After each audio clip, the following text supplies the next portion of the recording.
Bonafide is better than road jazz. I'll take that any day Yeah, I saw that over in one of your over. poems. I got your two books here. Well, the latest two, right? When the City Sleeps Yeah, and Notes on the Return to the Island. yeah. There's I one. There's one in the middle of that, but I like those choices. It's a good choices. Oh, my bad. No worries, I no gotta start worries. somewhere. You know, Yeah, it's you when you got find to. a new poet, new author. It's like, where do you start, right? Exactly. Where do you start?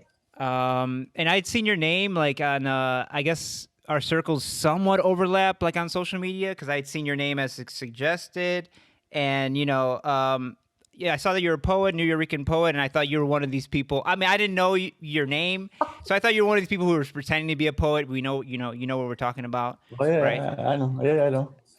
We used to have this art space in Pilsen, Chicago, and we'd bring some real poets through, but then there's always somebody who, God love them, they want to express themselves, but Yeah, they where, do all the cheap stuff of poetry. yeah, where in Pilsen are you? Oh, I'm in Vegas right now, but in Okay, Chicago I was with Gosamos, and okay. we it was in Pilsen on 19th and Carpenter, so right by Yeah, 18th Street. yeah. Um, I know that block. I used to live in Chicago. oh yeah, we're at. I lived, I lived in Humboldt. I lived in Wicker Park. But when I first started going to Chicago, I stayed with the Lozano brothers in Little Village. Wow. Yeah, Yeah, I used to. I just talked to them yesterday actually.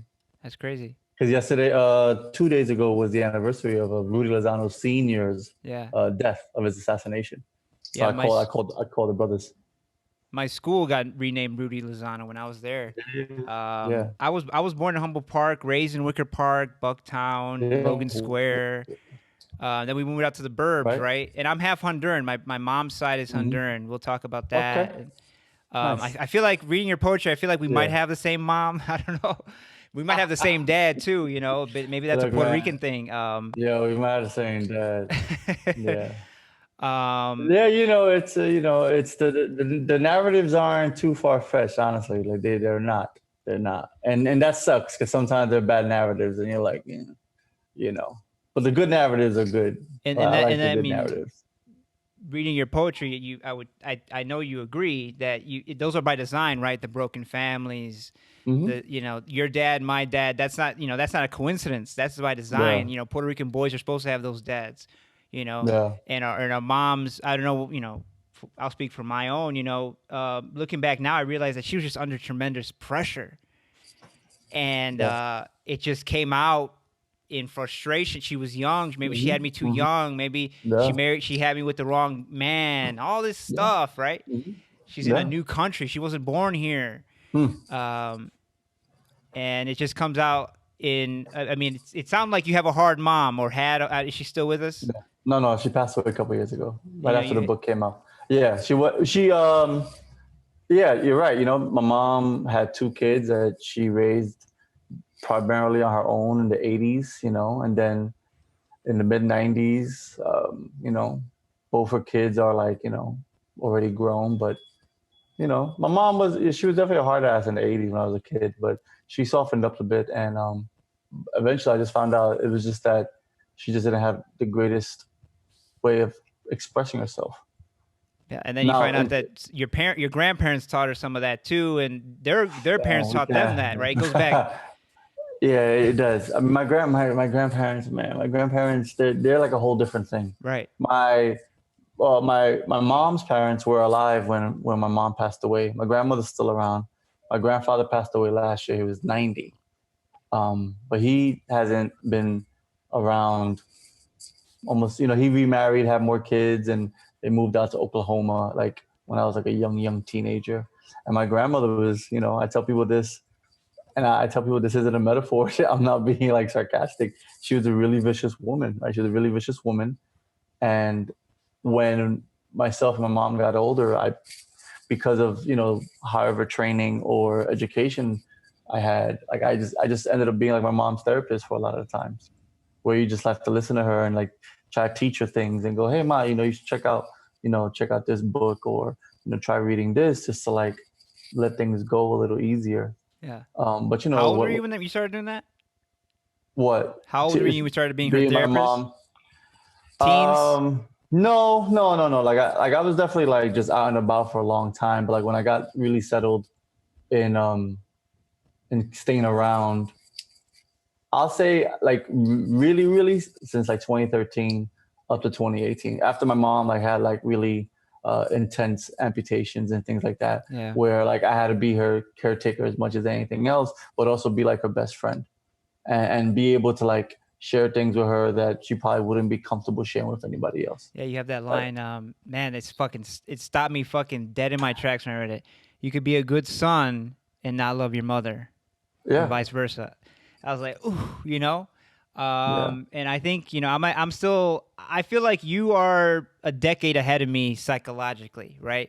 Like when you talk about your younger self, I'm still going through that, right? I'm still raging. I'm still mad at my mom. Still mad at my dad. I kind of forgave them, but it's not what it should be. And I feel like I'm being a bad son because I don't know how to love them. There's not that ganas. I don't want to call my mom or my dad and tell them all my good news or all my bad news. I don't want to tell them anything, you know? yeah. Uh, and so, like I said, I don't need these words. I wrote you right on Saturday. I'm like, man, No, I man. don't, and I do need this right now. My father and I, so my father, are we doing this? How we going right into the conversation? Yeah, My yeah, yeah, father and yeah, I, yeah. This ain't no interview, man. It's just a yeah, yeah, fucking all right. chat, man. Yeah, so my father and I, we never really crossed the bridge. I was like maybe like a young 15-year-old when my parents started dating again. I thought it was weird. And I was like, what are y'all doing? So then he moved in, and then they got married, right? They finally got married. Wow. And I mean, my mom, she was really domineering, and my father was like, all right, cool, whatever.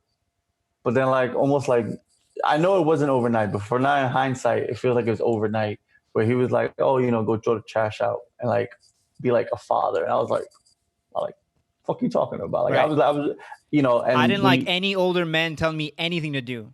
I still don't like Oh yeah, yeah, anyone yeah. telling me, telling me Police, what to do. your boss, anybody. Well, I give the people who I give that kind of green light for Who you are give respect people to. that, and if I ask them something, they go, all right, cool, I'll take care of that, right? Under whatever circumstances it could be. Like if someone asks me for something, I go, cool, I can do that. Can you do this for me? And they're like, sure. I go, thank you, I appreciate that. But with my father, it was, it was very complicated. We almost got into a fight once. We almost got into a fight once. I was about 16, I think, and like it kind of. And I'll tell you right now, my father was a gym rat. My father was a gym rat, My and he was my a my jail dad and a boxed in the jailbird. army. My father would have beat the shit out of He me. loved Bruce Lee, Arnold Schwarzenegger, all that shit. Yeah, no, my father was in the gym until like his like late 50s, easy. Like still, like all my boys who go to the gym, like, oh, I saw your pops, and I'm like, I don't care, fuck that. And they'll be like, "Hey, your pops is back cool." I'm like, "Fuck out my face with that shit." Right, right. The only so that was the only time I was like 16, and it spilled outside, and all my boys were outside. My father was like, "Come on, I'll fight all of y'all," and I was just like, "Nah, don't. We're not doing this right now." And but he never scared me. That's the thing. He never scared me. He never put his hands on me. My mom, growing up, she definitely beat the shit out of me. But it got to a point where, she didn't know any better. Like I don't fault my mom for things. After my father passed away, which was um, the same time as When the City Sleeps came out, I just came back from tour. Oh, And that was 2012, and just like I was getting some really good press, and I was like, oh, cool, this is fresh. And then El Diario, the Spanish newspaper, for some reason, I think they saw I had a show at a museum, like a book party. And they were like, hey, do you want to talk about your father? We heard your father passed away. I was like, sure. And you know, one of the only times I ever defended him was in that article, in that interview, because they were like, oh, basically they said something like, oh, your father, left and never came back. And I was like, look, these are two-way streets, right? These are two-way streets. And talking about someone who has a kid, and my son doesn't live in New York, the two-way street is that when my father got out of jail, I know he must have been completely overwhelmed with what was in front of him. right. Like, oh, okay, here's this woman who I've known since I was like 12. with my kids. I've just been in jail. So I'm gonna go literally from a jail to this immense sense of responsibility. And so I don't fault him all the way through because my mom was very aggressive, right? But in that, um, like he should have known who he was dealing with.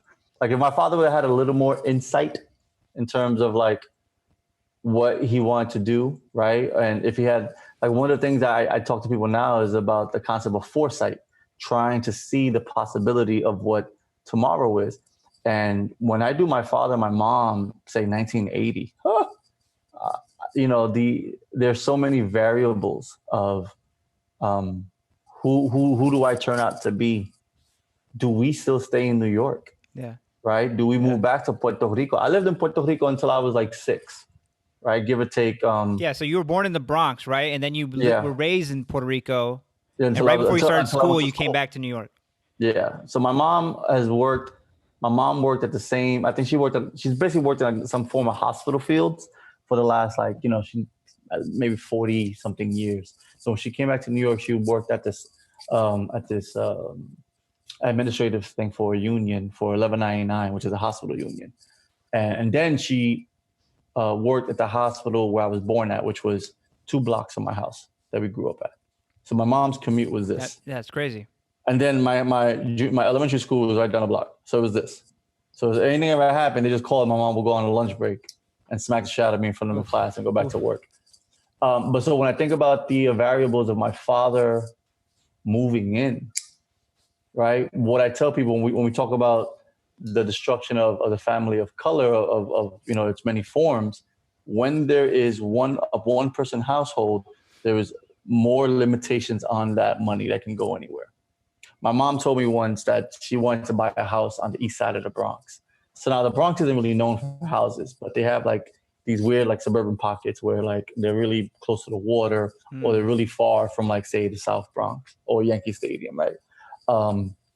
And my mom told me it was ridiculously cheap. This is the 80s. Everything was really up for sale. It had to be something like either she was buying the house or the down payment was like $5,000. Like it was something that when we think about it now, I go, that's 3 months of saving. Yeah. Like if I'm eating ramen for 3 months to buy a house, I'm good with that. 3. So then my grandmother, who, she goes, well, how are you going to buy a house? You don't have a husband. Right. And in my head, I was like, well, why didn't you help her with this? Like, if this is the network that we're trying to build of like, we got this, like we could work this out. And then when it's my turn to buy a house, then you help me later because now you have this, you might have a different source of income. Which is right? What a family is basically, right? A network of knowledge. Which is a community experience. Too, right? There are communities that are based in like, and actually a very positive and slightly more profitable pyramid scheme. Like whoever's there first sets these things up so that when the next person comes, he goes, here's some money, put your feet on the ground, you pay that forward to the next person that comes in. Right. Right. And that was like how these neighborhoods in the 40s and the 50s thrived. Right. It took, if you were a good worker, and I tell people like this, hard work is a beautiful thing and don't ever knock it for what it is. Right. So when people want to slack off at work, I'm like, that's on you. You don't understand the value of this dollar that you're working for yet.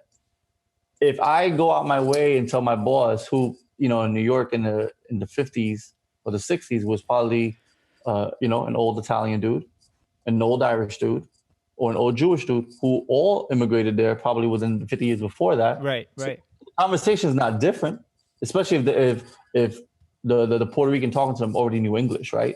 Which is a whole different conversation of why non-English language people, when they migrated to the United States, they have a different hill to climb. Which is the weird thing about Nuyoricans, right? Like you come to New York not as immigrants and already speaking English and having U.S. citizenship, but you are treated as an immigrant. Yeah, that first generation definitely got that first generation of people who migrated here, in the 20s were looked at like, are you from Spain? Like, are you Cuban? Right? They probably thought Cuba first of anything else. But then it's like, since you're the first, you become this you are the representative for everybody after you. Right.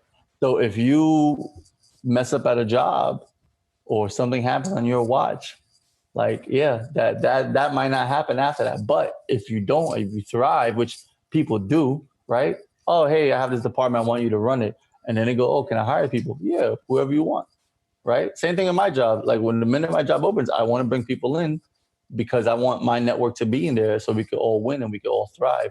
And I think the concept of dog eat dog and the rat race that we live in now is so weird because people still vouch for people, but the person who's being vouched for, I don't know if they know that if I fuck up, your recommendation is going to tarnish you, and no one's ever going to ask you for that again. Right. You can still have some kind of upward mobility in something, Right. but they go, nah, So Yeah. it's it's And people always ask you to recommend them for something, right? Like, and you're like, always, dude, you know what that means?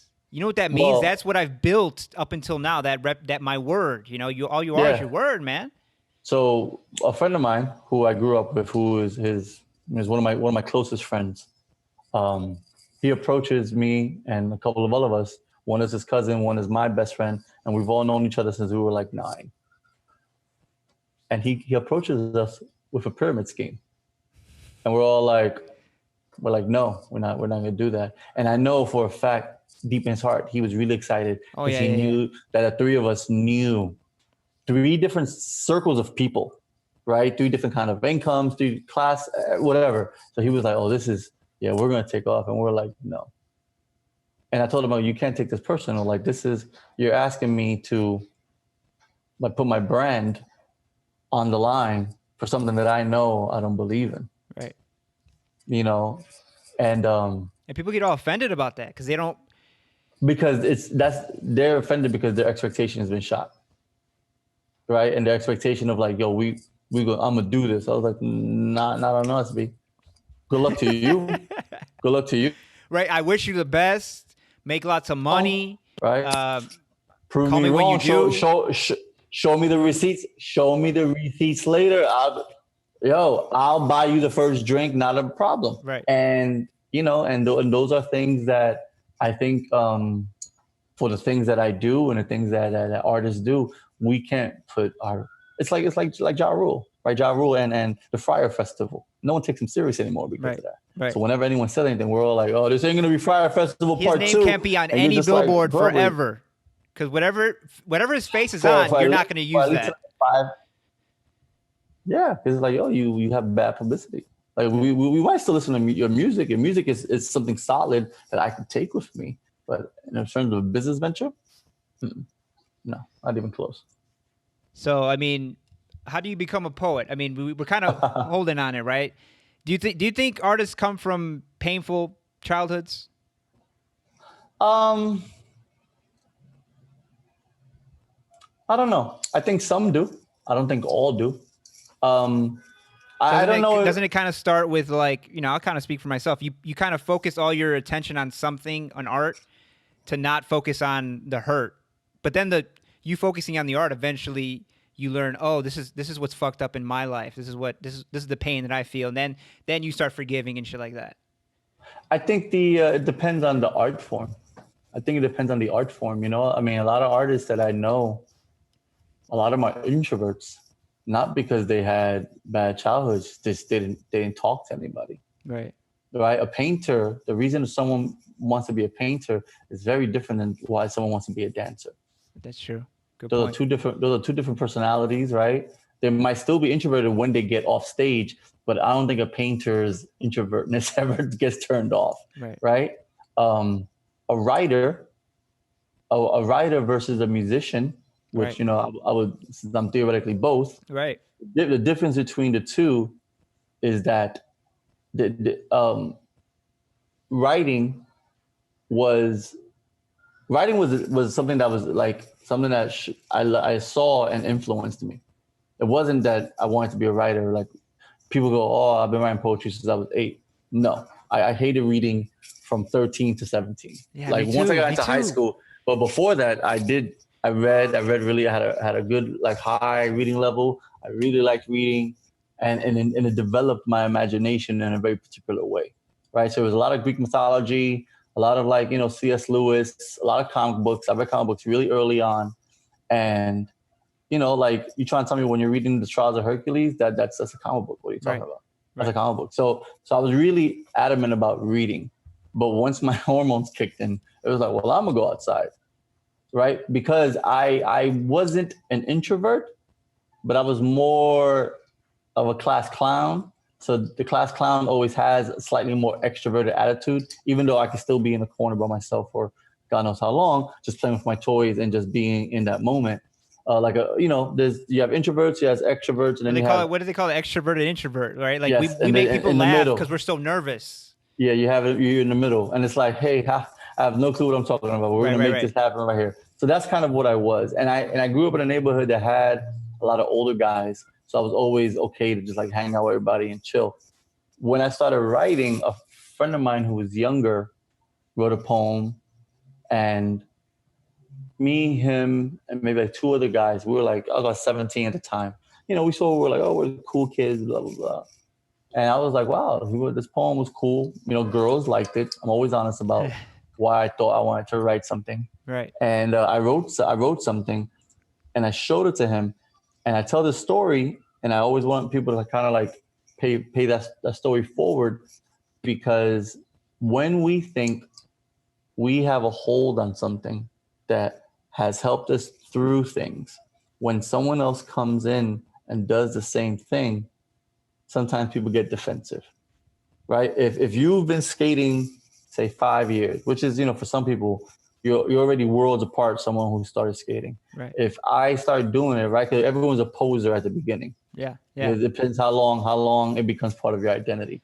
If I start doing it, a lot of people don't realize that, right? Like, they faked it for a long time, and then they just became what they were faking in their head. And then someone was like, wow, you're a good skateboarder. And it might have been someone that you thought was a good skateboarder. You're like, right? But if someone comes in at Tony Hawk in a year, and you're like, right?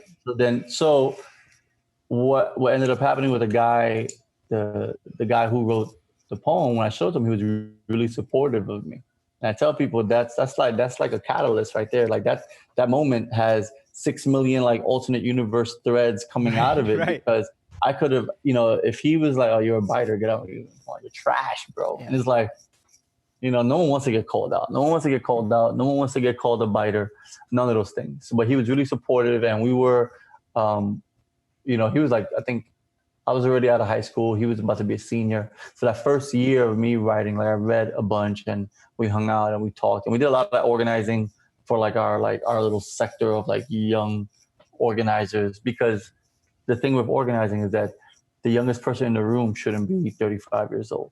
Right. The youngest person in the room should always be like a 19-year-old who's like has this fire and wants to like keep things moving. Right. But it's hard because organizing isn't fun. It's not an appealing thing. It's not like, yeah, I'm gonna go be an organizer. You're like, okay, enjoy your 90 hours in the office trying to do like phone mail, right? Before the advent of emails and stuff like that. So that first year, I read 60 books of poetry. I went to my first few open mics. And I met a bunch of folks that first time, and they also were very supportive and took me in. And I'm on this like scene in Brooklyn that almost everybody is Black. A couple of Central Americans, like Panamanians and Trinidadians, probably some Guyanese cats, but still I'm easily the fairest non-white person there, right? Puerto Rican kid from the Bronx, and everyone else is from somewhere else, but it's all in Brooklyn. And they were really supportive about that. And I tell people that had a lot to do with my early development. Before like I just went off on my own, like in like 1920s, when I was like, all right, let's go to Nuyorican on our own all the time. But I soaked it up really fast in New York. Like, I mean, talk about like for people, talk about what the Nuyorican Poets Cafe means. Yeah. To Puerto Ricans, means to non-Puerto Rican Latinos, and means to America. Yeah. So. I'll start with New York. The world. Sometimes I can't. I don't want to talk about the world, because sometimes the world. I'll talk about the importance for New York, though. For New York, for Puerto Ricans, it was a space, right? Like when we talk about things that we see ourselves in, our names in, right. So we're like, oh, well, this is named after Puerto Rico. Makes it real, right? Like this was founded by Puerto Ricans. But when you go in there, the reality sometimes there's no Puerto Ricans in there. You're like, right? So like I've been approached, I don't know how many times, about who are the next generation Nuyorican poets. And I was like, I don't know, they probably don't live in New York, because not from what I see. I mean, the fractional number is a lot smaller. But of course, I think in the grand scheme of ethnicities and nationalities, like Puerto Ricans are so minuscule. We just happen to be really loud, so everyone Right. knows who Yeah. we are. I always tell people, I'm like, like, because my wife's Mexican. I'm like, there's Oh no, 130 million of you. we can't compare. We can't compare. They have different history. They can go Right. back farther. There's a Right. huge country. I go, yeah, but we're probably better dancers. So it's like, I mean, not me per se, Right. but Right. so there is, so in the grand scheme of like, even like, Latinx, Latinidad, whatever you want to call it, I tell people, I try to stay away from that, because even though Puerto Ricans won't get lost in the shuffle because we are loud, I prefer to just identify as Puerto Rican, just so that people constantly know that I won't get lost in like the Latinx umbrella of standing next to like, 14 Mexicans, 13 Colombians, and like 10 Cubans. And it's like, hey, what's up? Oh, you're Puerto Rican, right? Because the political nature of Puerto Rico is so different than everybody else's. Right. Right? We have very complicated political history. But with the Nuyo, right? With the Nuyo, we had this space, right? We had this space that, you could really like express yourself.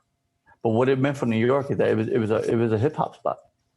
It was a hip hop spot that, at the time was basically the whole. There was maybe like 4 venues that people would do like underground hip hop shows, and the Nuyorican was one of them. I mean, we're talking about early Mos Def, early Talib Kweli, That's crazy, man. early LP, Company Flow, Saul Williams, Bo Sia. I mean, probably in the very beginning, even though it always had Puerto Ricans when they reopened.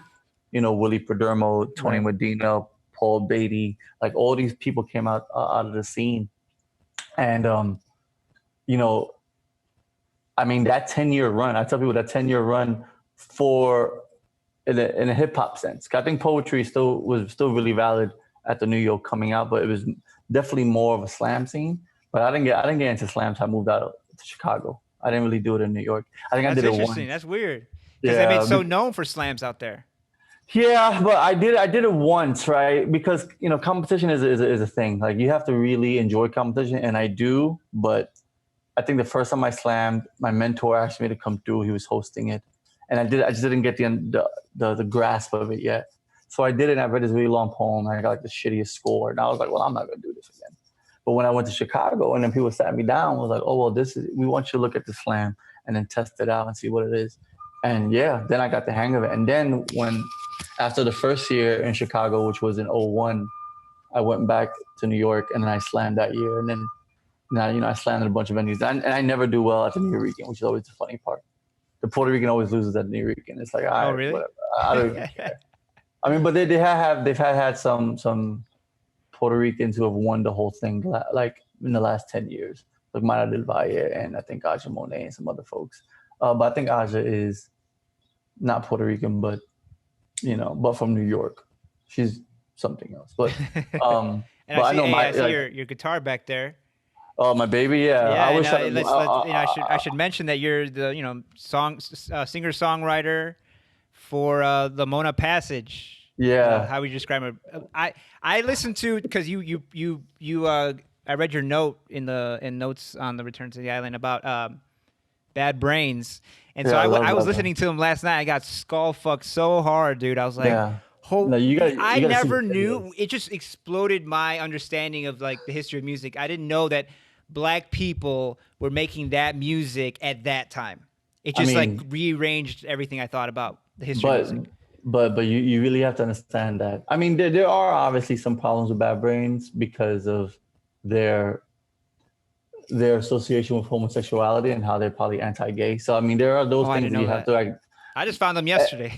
Yeah, but it might they also play the shit out of their instruments. That's for sure. Well, they were playing free jazz before they got into punk. Yeah, that's crazy, right? Mind Power, right? And then yes, they got into, yes. And then they got into punk. But Bad Brains are the greatest American hardcore band. And here's this band of Black dudes who are now Rastas, playing punk and reggae to a bunch of white kids. Yeah. And the white kids they were playing for become some of the best punk bands ever.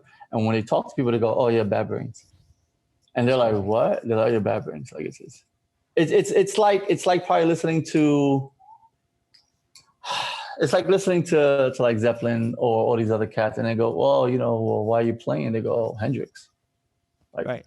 he just blew our faces off, and we all wanted to play. Right. So it's definitely similar to that, where Hendrix is like the one black dude in this all white London scene, Yeah. and he shows up, and they're all like, and they think they know how to play, and then Hendrix is like, yeah, I'm a body. What are you talking about? And he knew that. He knew that. So Bad Brains did too. Bad Brains like, yo, let's blow these motherfuckers off the stage, and they did. I mean, I love seeing punk documentaries when it gets to the Bad Brains part. I love it. Like it's like yes, because Bad Brains, Minor Threat, Fugazi, like I like a lot of those bands.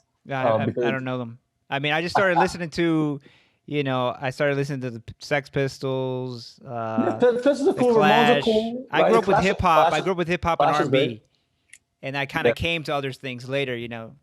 So in the notes, yeah, you can use those. The notes, I purposely put rock bands in there as a jumping point for people who don't listen to rock music. Right. I mean, it's hard. Like I got into rock music at like 12 years old.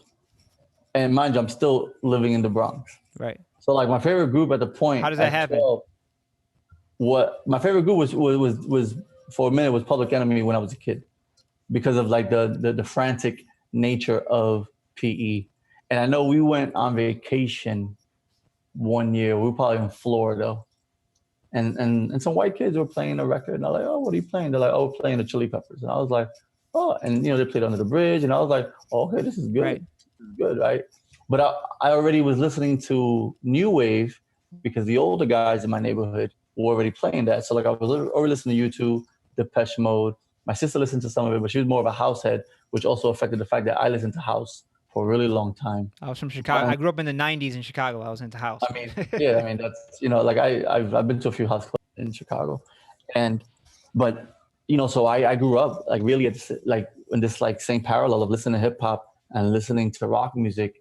And 94 is Nas, is Tribe Called Quest, is Biggie, and it's Nirvana, right? Like this is exactly what it is. When I got older, like it got a little more weirder because like now I'm really getting into like prog rock and like space rock shit, and it's like, yeah, like no, this is it. Like, but I got to a point where like I just had like this hip hop wasn't expansive enough.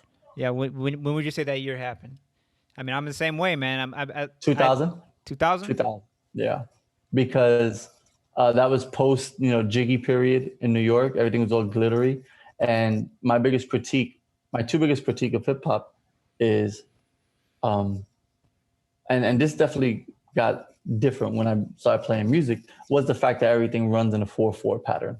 So you can't really sample things in 6/8, which is a meter, because then the guy who's rhyming. I mean, you're talking to somebody who doesn't know much about music. So 1, 2, 3, 4, right? So like that's basically 2/4, 4/4, right? When you go into 6/8, it's a little more like, right? The tempo changes, so the MC has to get on top of that. And the only people I know who really do it well is like Kool Keith, right? Because he's really strange. And then like there was a group from LA called Freestyle Fellowship. Like they did rhyme on a 4/4. And then the fact that hip hop for a long time doesn't give you an emotional space to be vulnerable, to talk about things. Like everybody wants to talk about anything. It just talks about buying stuff. Yeah. So or it's very braggadocio, right? So it's like after 2000, I was like I was knee deep in like a lot of like metal, like heavier stuff, and just looking for that. Which is crazy because like leading up to 2000, you do have Mos Def, Talib Kweli, Common making their really socially conscious hip hop, and you think hip hop's going to go in this direction, and then what is it? The companies choose to just dead end that. Yeah. Oh, hey, you know what? Puff is making more money. Let's still find some stuff like Puff and Jay-Z. Yeah. Oh, I like what you say. The other thing that made me cry, I don't think I've even been to Brooklyn, but your poem about Brooklyn, about how it's changed and how it's how you could feel the weight on the streets, and you say Marcy Projects is wondering if Jay-Z is going to come back and save the projects or be the developer. Yeah, that was purposeful. Yeah, that was purposeful. Yeah. Yeah. Or like, are they going to turn Coney Island to Santa Monica? You know, I mean, these things are real things, Yeah. which is the whole conversation about gentrification. But with music, nah, man, like, you know, my thing has been But it's that almost like gentrification of the music, ain't it? it's more co-option. It's the commercialism of music, right? Yeah. Because music goes through ebbs and flows faster than most things do. Yeah. Because after 2000, that's when I started getting into a lot more punk stuff. But then that's when I started listening to At the Drive-In and the Mars Volta, right? At the Drive-In were these Puerto Rican Mexican kids from El Paso playing art punk, right? It wasn't Ramones, but it was like really kind of left field. And the singer's Mexican, the Puerto Rican is the guitar player, and I'm like, and they have like flags on stage, and I was like, this is, and I was still like in my early 20s. Like I was like 22 and I was like, oh, okay. So then that's when I kind of kicked the wheel up, like, oh, let's me and my guitar player, like, oh, let's practice more. Let's do more. And the Mona Passage didn't get created until the name didn't get created until like '03. But we didn't play our first gig until like '05, '06. And I've gone through a lot of different variations of the band. The drummer we have now is probably one of the more consistent people because I love him to death. He's a beast of a drummer. And my guitar player is still around. But he's just going through like regular life stuff. And my singer now is Puerto Rican. Is the dude I've known for a few years, and he's really allowed me to like search for different things because he's a better singer than I am. Right. Me, I mean, once we finish this next record, I'm just gonna put out a bunch of like records out that I want because they're all very different from what the Mona Passage is. But yeah, I listen. Yeah, everyone knows that. And you're a poet, so like, and you write the song. So how do you know when you're writing something that these are lyrics or this is poetry? Well, depends on what. Oh well, when I write songs, I fall into song structure mode almost immediately. And poetry, you're I just have kind timing of. and it goes into a pattern. But when I know I'm writing a poem, yeah, it's almost second nature. Because so now with the songs, I allow Yabe, which is the name of my singer, and when he joined, like we felt it. We were like, oh, this might work. But he didn't necessarily come from a rock background. Like he came from a hip hop background and like listens to like reggae, reggaeton, and like kind of soul music. So I was like, all right, well, let's see what happens, right? Mm-hmm. Because if I sit down and start talking to people about the things I listen to, not everyone is gonna be like, oh, okay, this is harder than I thought it would have been, and things like that. So you got to give people snippets, like, oh, well, check this band out, and you know, it's allowed us to like really experiment. And then whenever he like finds something on his own that might be attached to something that I like, I go, okay, yeah, we could use this. We could do this. So now I write the music and I let him write the bass lyrics and find the melody. Then if I need to add more lyrics, I'll add lyrics, or he adds lyrics. But he's the one that has to find the melody in the vocals while I'll write all the songs. Oh, And that's great. So it's kind of like isn't that the Elton John, Bernie Taupin? yeah, Elton theoretically, did the music and Bernie wrote the lyrics. yeah, I mean, but Elton had an amazing voice, though, right? Right. I don't know if Birdie had that amazing voice, but he might have been able to find melody easier. The way I find melody, I mean, I'm sometimes usually taking it from somebody else and just trying to readapt it. But he finds melody in different ways than I do. And then when we sing together, like I match his voice as the backup, and if I'm not singing the lead, and it works, man. It works. It's been a good couple of years, and I was listening we have to a bunch of songs, but the Dear Policeman, I was like, yeah. that's kind of really timely right now. Man, look, I've had Dear Policeman for years. I'm never gonna put it out because the melody is completely ripping somebody off. But then I think that person is also ripping somebody off too. But it's based on an old blues riff, so it's a blues song. But I like Dear Policeman a lot. Like it's one of my favorite songs to play because because I feel like, oh look, you know what, I don't suck as a singer. But I also the topic of it has always been something, right? The topic is always something that I've personally dealt with since I was 15, knowing that someone's been killed by a cop, like those things are real things that you acknowledge and stuff like that. And so this whole thing came about because I was reading Manteca, Okay. and Yeah. I came across your poem, 30 Ways of Looking at a Nuyorican. Uh huh. And then I posted it, the part where it says, I don't know why, some things you're just you're reading poetry, and you're just going through it, and all of a sudden a few lines are like, boom. Think about that. Yeah. Police have stopped me. I guess I should say the Yeah. number, right? The 15, thing. 17. Okay. Police have stopped me for looking too out Two of out of place. place. And I I was was standing in front standing. of my building. I was standing in front of my building. I mean, that's But like, so when I do it live, sometimes I add more context. I mean, I've been standing in front of my building of 30 plus years. Everyone in the neighborhood knows who I am. Everybody. I've had long hair since I was 17. I'm not, I'm a lot older than 17. Yeah. So you're thinking about, I've gone through generations of being the light skinned dude who's playing air guitar, who's the rock and roll guy in a neighborhood where I've probably been there longer than almost anybody. Right? And cops are like, what are you doing out here? Fucking me, what am I doing out here? It's just so fucking insulting, isn't it? Yeah, but like people don't understand that anger, like, yeah. I'm just asking you a question. You don't understand the fucking nerve of that question. But that even goes for people who are new to the building, regardless of when they go, who are you here to see? I go, who am I here to see? Yeah, I'm like, you must be out of your mind. I go, I've been here since '77. What are you talking about? Yeah, I'm living like, in this neighborhood for like almost 4 years now, and I keep seeing people move in, and I'm like, I wish one of these motherfuckers would ask me, are you new here? No, motherfucker, you're new here. Yeah, and that and that goes. I was really aware of what was going on. So my first time in Chicago was '97. I had met some Puerto Ricans from the northwest side by Covent Park. Right, they came to New York for. It's funny. I talked to them last night about this. I met them in New York for a conference we had out here, and I had met one of them the year before, but they weren't there in '97. So all of their friends were like, "Yo, are you Bonafide?" I was like, "Yeah." So then here comes this new relationship with these group of people, and I go back to Chicago in a van with like $15 in my pocket.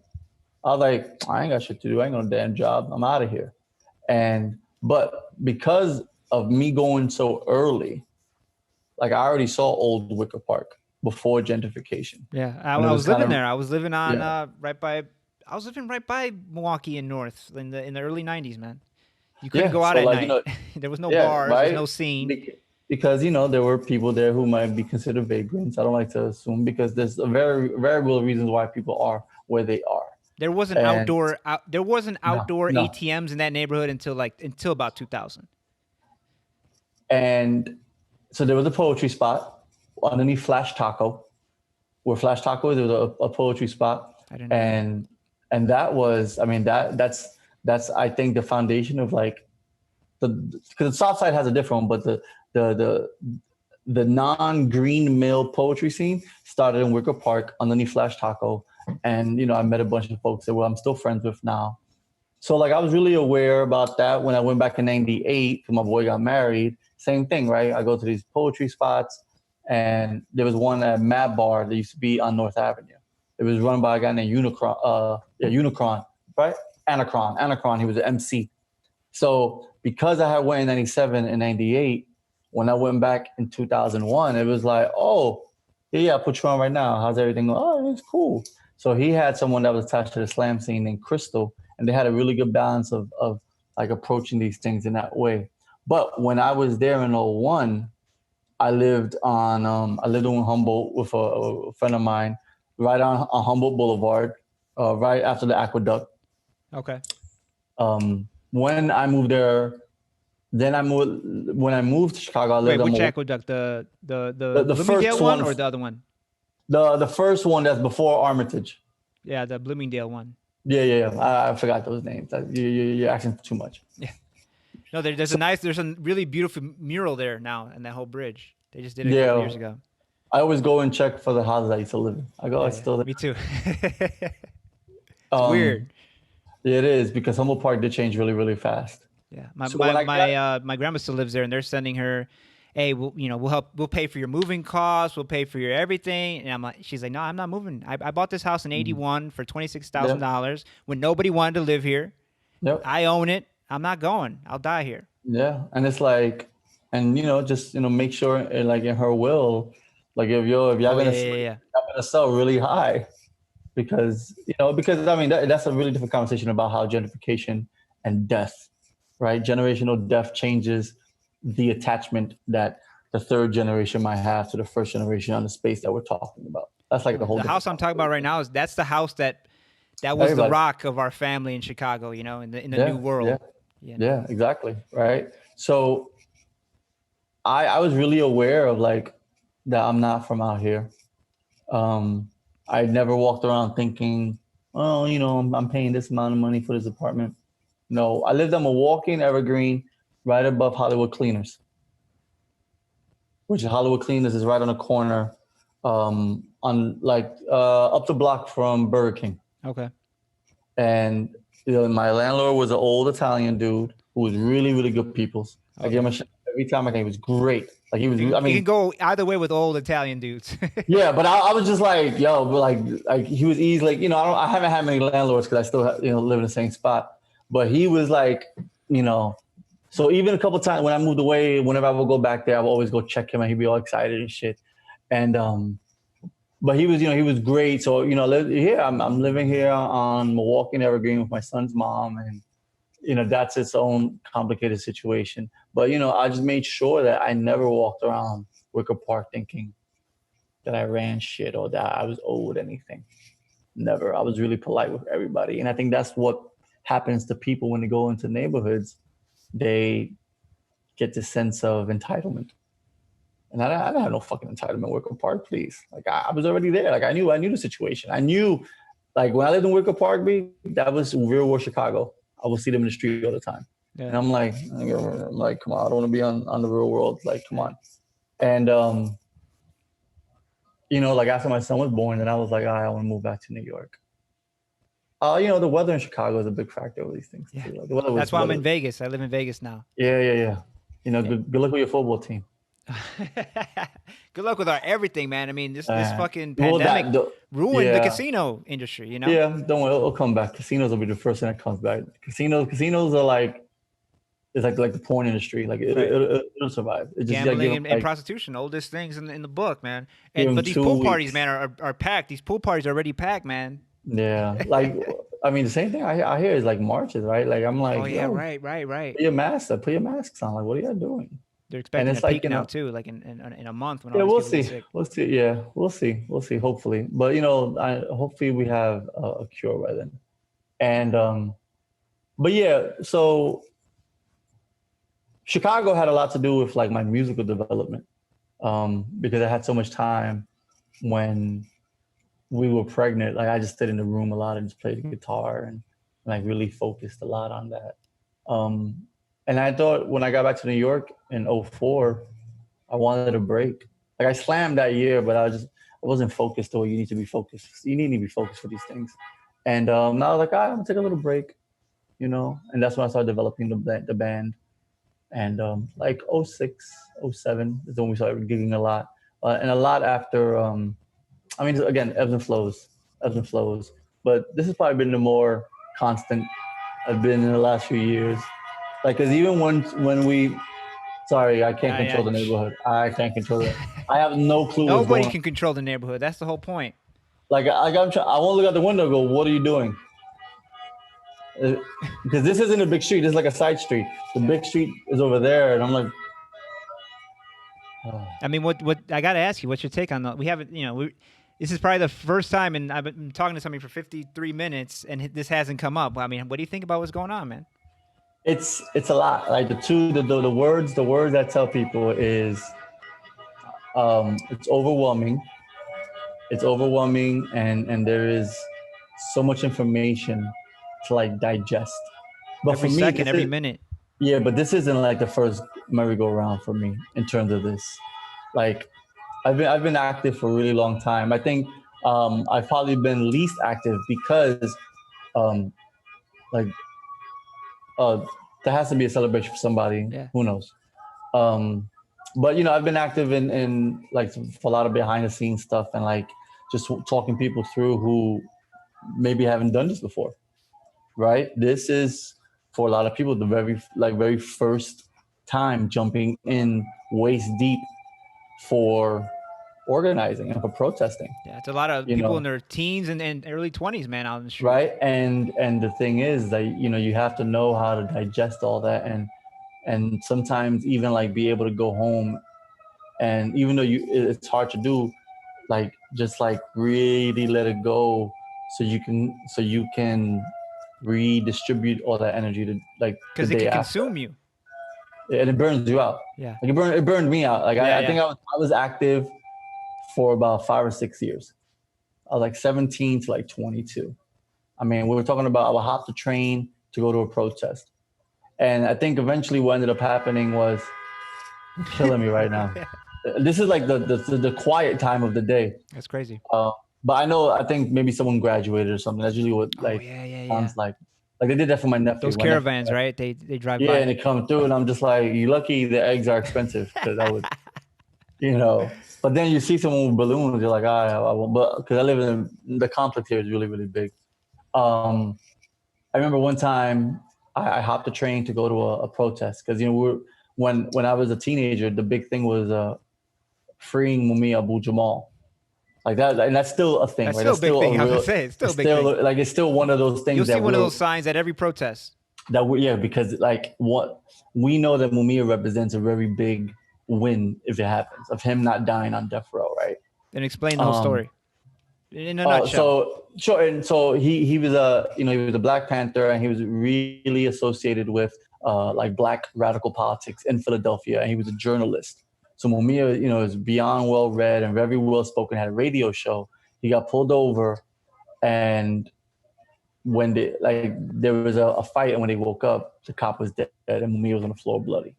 So they say he killed the cop, and he's been on death row for about 30 years. He wrote an amazing book called Live from Death Row, and Mumia is one of those people that garnered international attention, like Leonard Pelletier, like Oscar Lopez Rivera. Mumia, has been there for a minute, but Pennsylvania, they don't want that. I mean, first of all, Pennsylvania lost. Jersey lost Asada, and Pennsylvania was like, well, we're not gonna let that happen to us. Shakur, right? She killed a New Jersey state trooper. Allegedly killed a state trooper. It's probably in self-defense, even if she did. Not even that, but it's like when you are a Black revolutionary in the United States, everything is self-defense. Right. So I'm on these constant rallies and protests for Mumia, for police brutality with the National Congress of Puerto Rican Rights. And one day I hop the train, I almost got arrested for it. And I get to the protest and the guy next to me is like, oh, well, my job told me I had to be here. So I realized, I go, well, what do you mean? He goes, oh, I work for this. And we basically got paid to come to this. And I was just like, I was 22. Like I was still trying to figure things out. So I got to a point where a lot of it just ended up being rhetoric, right? And I think that's always the issue with these peaks, right? Where rhetoric just starts being everything. And it's like, well, no, what are you going to do next? So I think after that is when I decided, well, if I'm going to do any of this, I'm going to do it through poetry. Like I'm going to do it through poetry and do it through, teaching and teaching creative writing to whoever. So those things were really important in the very early development. And you got to take breaks. You got to take breaks because you will get burnt out. And the last time, for me, it was, freeing Oscar. Man, before Oscar got let out of jail. I couldn't believe it. It's almost like independence. It's something you're pushing for. You want your whole life. It is a rare win in terms of Puerto Rican, revolutionary politics. We got Oscars out. And I met him a couple of times. His nephew is a really good friend of mine. His brother was my teacher in Chicago, my professor. Oh, nice. Yeah. So, Jose. Yeah. Yeah. So I took a class history of Puerto Rican politics, and it fucking radicalized me. Yeah. No, for me, in terms of radicalizing, it was Ronald Fernandez's book, Prisoners of Colonialism. It was amazing. He wrote the Macheteros book. He wrote another book called Cruise in the Caribbean. I mean, they're really hard books to get now, but I always tell people, if you get it, you buy as many as you can, because those books, he passed away and they haven't like reset those books. But There's a lot of Puerto Rican authors whose books are hard to get, and they're like, it's hard to get like Betances, Hostos, like there's no translations of them or anything like that. And you that's know what I it, mean? right? So when I talk to people who are in grad school, I'm like, well, what are you doing? Well, I'm doing it on like Shakespearean literature, and I'm like, well, why? I go, There's people doing that already. Puerto Rican scholars should be focusing on Puerto Rican art and politics, because no one else is going to give two shits about it, unless it's like somebody from Sweden that kind of runs into it. Even Ronald Fernandez, in one of his intros, he goes, he didn't get into writing these books because of the colonialism of Puerto Rico. He was doing it on the mind frame of bank robbers, and he was focusing on the Wells Fargo bank robbery that the Macheteros, or the FALN, that they did, where they ended up taking the money. But once he did that, he saw where everything started connecting, and he's like, oh, this picture is a lot bigger than just robbing a bank, right? Robbing a armory car. So like when you look at those things, I was like, oh, okay, this makes complete sense. That's what I was going to say. It's not only an obligation of a Puerto Rican scholar to do that, right? But it should be interesting, because there's questions there that haven't been answered. I mean, in Puerto Rican history. There's so many questions. There's so many artists. Hi, who do you think is the first Puerto Rican ever nominated for a Nobel Prize? For the Nobel what prize? Peace Prize? Was it either literature? It was one of the two. I mean, a Nobel Prize is pretty big. It's like it's a top 3 thing forever. But I think it might have been a let's say literature. I think it was. I can look it up right now and find out. But we'll just say Nobel Prize. I mean, 70s. Yep. Algarín? No, not even close. Well, tell me. All right. So it is literature, right? It is literature, which again is a lot, because then that means he should be a famous writer, right? So in 77, Francisco Matos Paoli, who is nominated for a Nobel Prize in literature, he lost, but he still got nominated for a Nobel Prize in literature. And so he was the Secretary General for the Puerto Rican Nationalist Party, and he could have been, that's what the word in the street is, also been Lolita Lebron's lover, right? Like, so it's like, so when I started, especially when I was doing the research for notes, the amount of stuff that I found. Yeah, I went to those notes. I was like, man, this is great, man. Just the notes. That was about a week of like 8 hours a day. Because I was in Puerto Rico when I did that. Because I was there for a lecture, and it got canceled because of the takeovers, the university takeovers, which I was cool with. I was like, I understand. Right. Hey, and I'm walking around, and I'm like, right. So like everyone was like, hey, we ain't going to class. We're gonna go to a bar. And I'm like, okay. So I was talking to some guys that I know, some folks I know at the University of Puerto Rico, Rio Piedra, and I told them, I go, hey, I have this idea for the book about doing a footnote section. I go, not really an MLA standard footnote section, but just that's what I liked, because you're just talking to the reader, Yeah, I'm like, yo, you got, like, if you don't got any Stevie Wonder in your you fucking up. Like, come on, it's Stevie Wonder, but everyone needs to love Stevie Wonder. And so like my boy was like, oh, he thought it was a really, really good idea, and he combed it over, because his PhD is linguistics. So he was like, the things that I did with the towns and how to pronounce it, like I did that myself, but there were little things that he checked that he fixed. I thought those are really good. Yeah, because one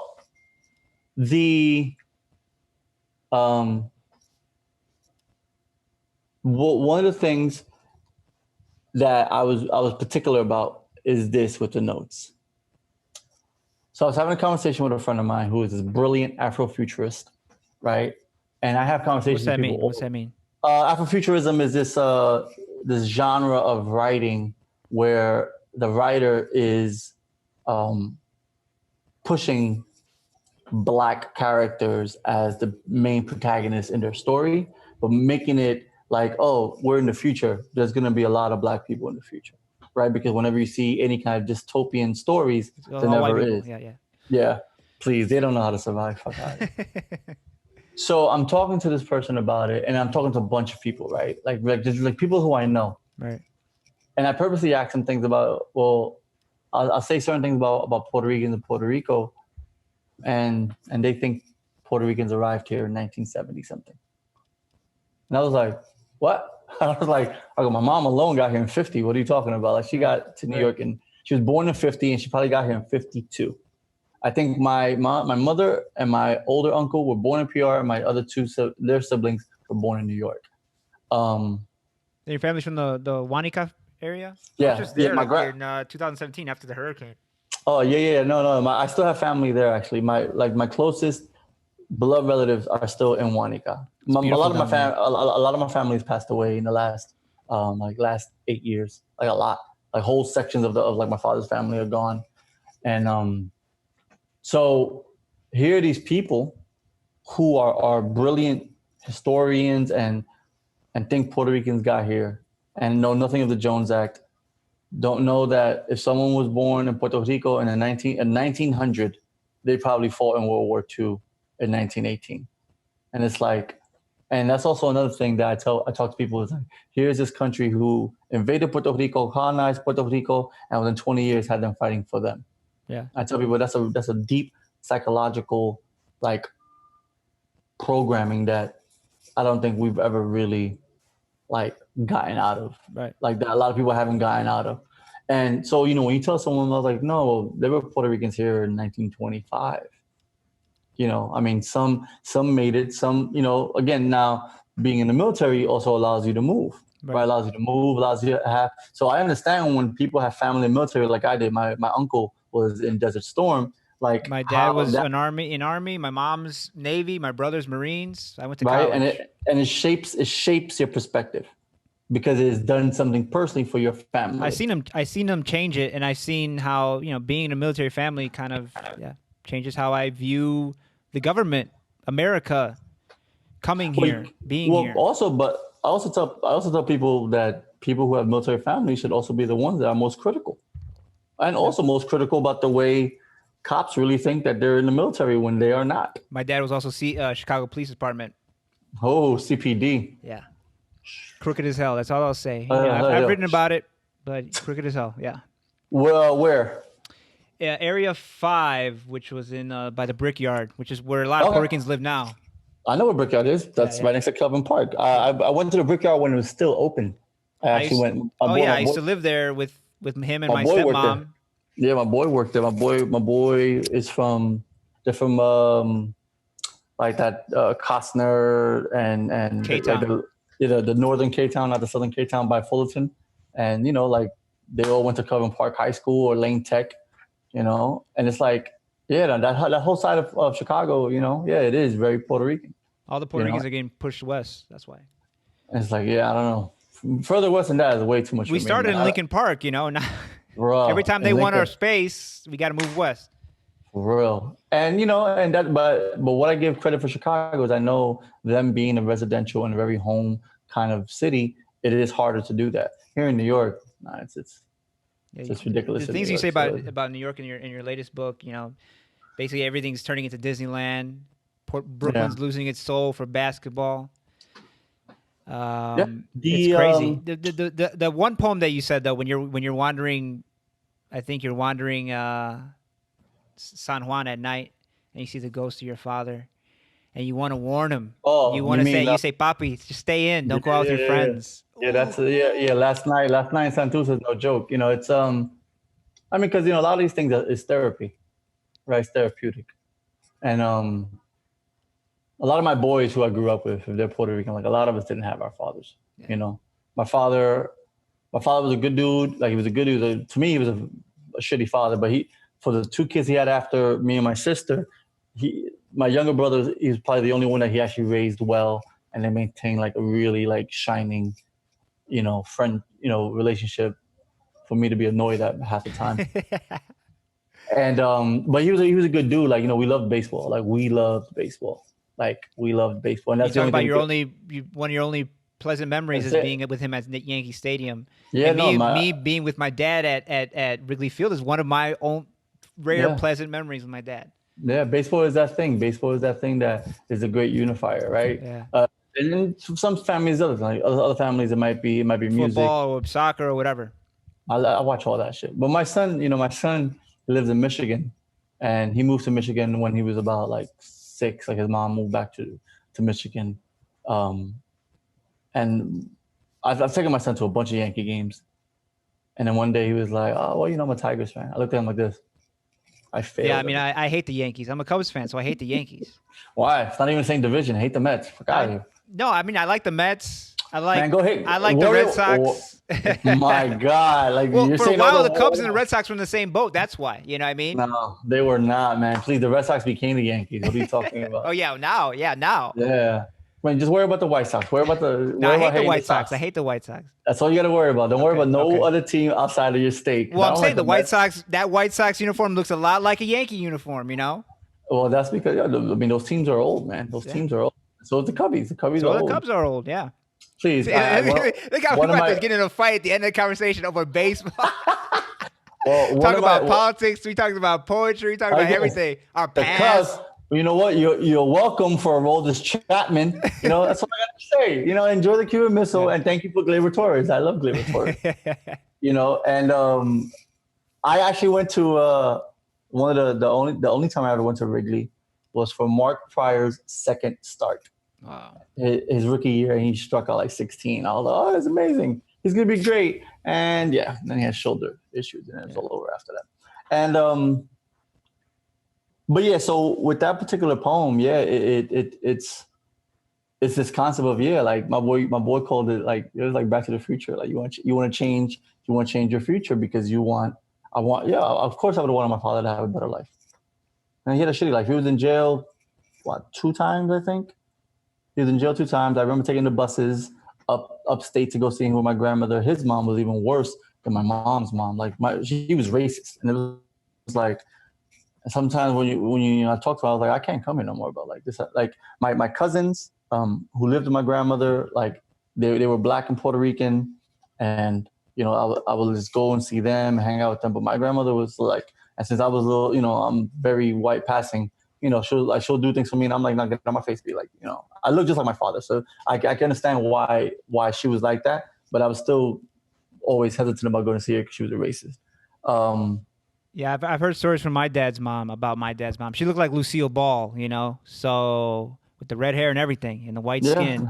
yeah, And blonde, I'm blonde me, hair, but green but, eyes, but then blonde hair, but yeah, green my eyes. grandpa's black. He looked like a viejo, negrito.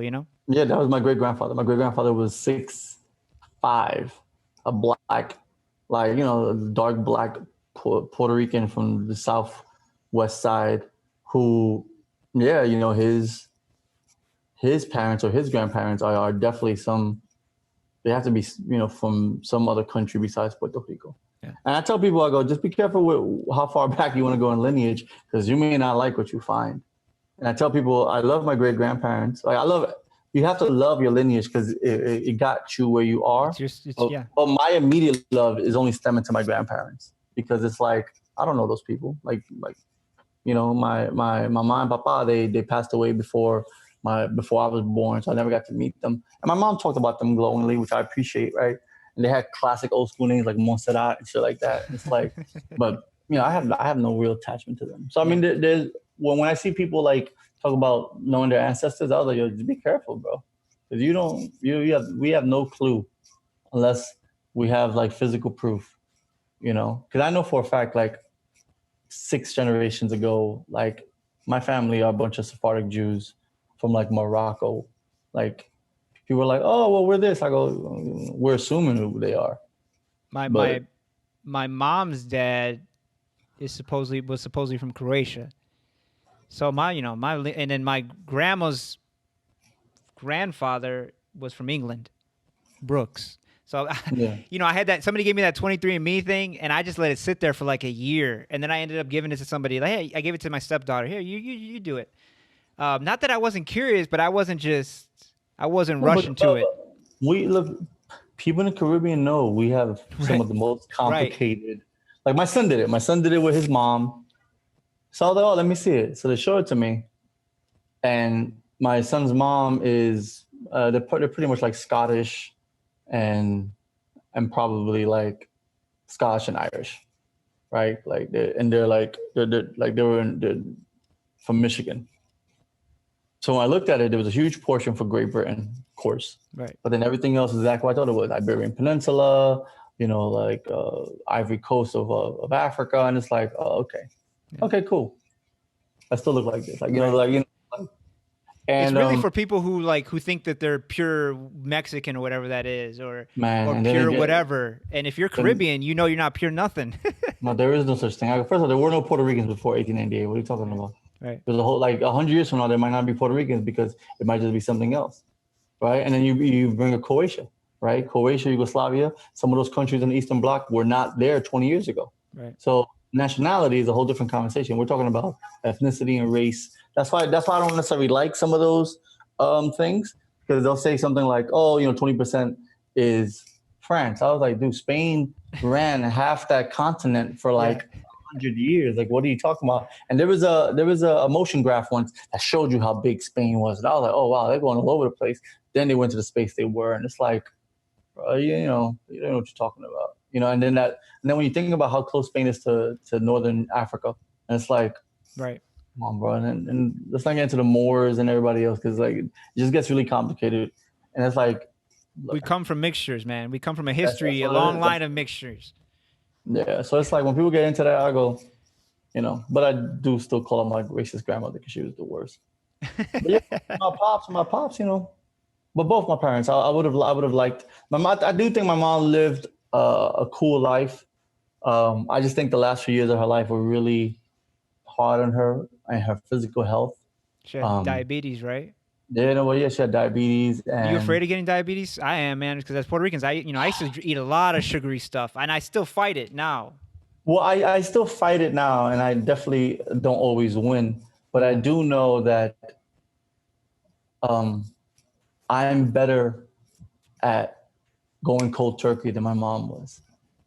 Like one, if I'm ordering stuff online, okay, don't order sugary shit because you're gonna eat all of it. So if I don't do it, I'm good money. My salt intake is gotten a little higher, but I'm like, I'll worry about my high blood pressure later. Yeah. Like the You got high sugars blood and pressure? stuff. Yeah. No, Borderline I high don't. blood pressure, they tell me. I had a checkup like before the pandemic, and he told me my sugar was really high. But that's also because I probably had like a bag of mints at work. At work, like the day of. Yeah, you got I had chocolate on your completely, fucking lips and shit. I had completely forgot. I go, I shouldn't be doing any of this Yeah. if I'm gonna get blood drawn. So when everything opens back up, I'm gonna go see him again, and because he gave me pills, and I was like, well, I don't want to take them. Like I want to see if I can do this on my own. So I've actually uptake my vegetable intake since everything happened. I started working out more, which was something that like actual working out, not just like walking. But that's something that my mom didn't like to do. She didn't like to work out. So even if they asked her to do it, she was just like, she was a bad patient. My mom was such a bad patient. I was always laughing at her. I was like, "Ma, come on, bro, you're the worst." And like I'm trying not to eat out a lot, but sodium in the hood, right? We talk about the hood and how they're designed. We have horrible food out here. We have horrible food out here. Like Yeah. everything's high in sugar, high in salt, high in sodium. That's everything that is over here. Just to make us, just one, so they Yeah. could sell it to us. Two, to make us sick so they can sell us the cure. Or we, if, even better yet for them, we die. Yeah. And That's what Jose Lopez told me when I first day of the class. He's like, you got to understand, for America, the problem with Puerto Rico is that it's filled with Puerto Ricans. That's the first thing he said. And I remember there's people who left the class after that, like white people who left the class, of course. who were like, this is anti-American, this is anti blah blah blah. But it was it's true. They did the same thing to Hawaii, man. They did the same thing to Hawaii. But the thing with Hawaii is that it's so far out. They're still able. Like I mean, Hawaii is still 6 hours away from California. Right. Puerto Rico is half an hour away on a plane from Miami. From like a base. So I mean, there's a lot of similarities, and there's also a lot of things that if Puerto Rico was further out into the Atlantic, I think it would have been a little bit different. I think it would have been a little bit different, and we would have been able I mean, I don't know if it would have been good or bad. You know, I I just mean, don't isn't know. that the history of Puerto Rico? Like a lot of it is just unfortunate geography Well, yeah, because we're right that's there. yeah. I wrote that in that our history is designed by how small that country is, right? And if we were a bigger country like Cuba's a big country, and people don't think it is. Cuba's a big country, Mountains and and it's stuff, like, right? you know, and they have space. You know, like someone who lives on the southeastern tip of the island is very different from someone who's raised in Havana. Right. You know, it's very, very different. Give me 1 second. I'm gonna go to get something to drink. For sure. So, like, give a PSA or something. No, I just got this, man. I mean, I guess what I don't know if you can hear me, but I guess what I will say is that I don't know if you can hear me, but I Now guess I'm what I back. will say is Taylor, that you didn't even give them the link yet what link? for the PSA. No, I mean for sure, man. You know, like Puerto Rico, you said what is 111 miles across? 130. I have a T-shirt that's one of my next tattoos. Is the longitude latitude of Puerto Rico, and we are governed by that historical fact that we are a small island that is not in charge of their economic future. Yeah. And that's the first thing. If because man, and I kind of look at it also in terms of what's going on now with Black Lives Matter. Oh, you have to. Yeah, well, because when Oscar, when we were fighting for Oscar, and you know, and because ebbs and flows always happens for Puerto Rico, right? Like it'll be one peak. Oh, everyone wants to fight for independence. It's like you know, you know, depends on how old people get, right? Yeah, people burn And out, like you said. I told people, I was like, look, before any of this, we have to make sure that there's a platform, because we never know if like next week the government goes, you know what, go ahead, man, we're tired of you guys. We're taking all our companies back because we don't want the same thing to happen to us that happened in Cuba. Good luck. Have a good time. Okay, what happens then? What happens if Puerto Rico becomes independent? Hold on, you're breaking up. And there are a lot of things that we have to deal with almost immediately, right? We Oh have to yeah, deal with yeah. who's staying, who's not staying. What? No, go Yeah, ahead. who's staying, who's not staying, who's living in the American political system, that if they have to now fend for themselves in this new independent state, you have to work hard for that. You have to, like, not everybody wants to be a farmer, right? And if you look at Cuba, if Cuba was less I mean, lenient, to be fair, I mean, or most people who are saying who are pushing for independence, there's a what, like a 20-year plan, right? A 30-year plan where America would slowly get out of Puerto Rico, and Puerto Rico would slowly stand on its own 2 feet. no, it's not gonna happen. It's not gonna happen. Look, I'm Isn't a that realist. isn't that so depressing? Yeah, I mean, because so I did talk to someone, a professor friend of mine who teaches in the island, who he's a great person to talk to about politics, literature, and music. So I told him, I was like, look, I haven't heard anyone come up and go, hey, here's a platform. Yeah. And he goes, there's a group. There's a group that has these things ready in case anything ever happens. I was like, that group can't be clandestine. Yeah. Like we have to have someone out in Everybody's the got to open. know what's going to happen. And sometimes I tell people, this is always, you know, my little Pedro, right? Is a doll that my boy Adrian Viajero Roman did for a book called where's the book? Caras Lindas. I know it's a plug, shameless plug, but he is a book about Puerto Rican visionaries. That's badass. Right?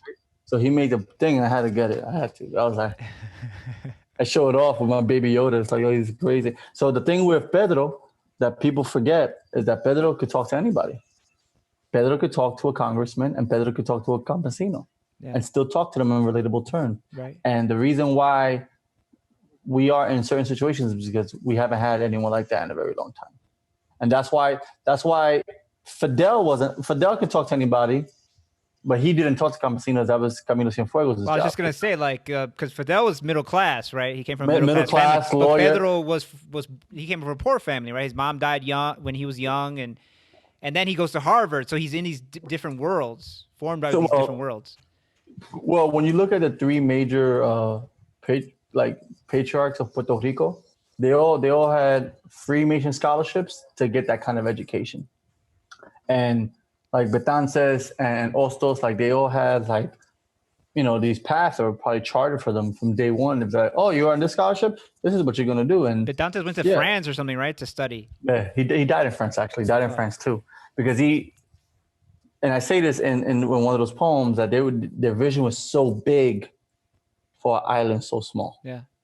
We're right? talking about And the Antillean Confederation and all this yeah, stuff. and that the romanticism behind that is fine because it is an amazing concept. But man, every island in the Greater Antilles You has say a that, very yeah. different like a very different political nature. Right. Right, one is a socialist country, one's an independent black country who has issues with their next door neighbor who runs a weird like independent with like with like this relationship with the United States who had this ridiculous dictator, and then you have us like, hey, how you doing? We're based a military base, but hey, what's up? Yeah. So like that, those things. I did think that after Maria there was a very unifying factor with Puerto Ricans, regardless of where they were, because it is a catastrophe. Um, but I don't know if politically anyone stepped in and was like, "Oh, let's do this," you Yeah. know. And Well, I think Puerto Rico's like just so used to its own inertia. yeah, You know what I mean? I mean that doesn't what's his name talk about that about the docile Puerto Rican, right? Where we've just been pushed around so much that we just whatever I don't know. happens happens.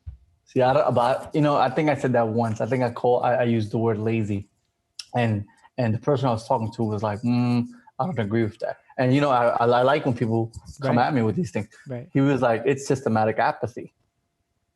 Systematic Apathy, right. apathy, right? When you're talking about We're trained for it. generations of this, right? Generations of Right. this, And I do think that, economically, right, the economics of Puerto Rico also makes it very hard for these brilliant minds that get cultivated in Puerto Rico to stay there. Like to be like, so I have a professor friend of mine. Her name is Mayra Santofebre. She teaches at Rio Piedra. She's brilliant. And she said it. She's like, oh, it's a struggle to stay here. She goes, I've gotten offers from Yale and Harvard, but I want to stay here in Puerto Rico to teach Puerto Rican literature to Puerto Ricans.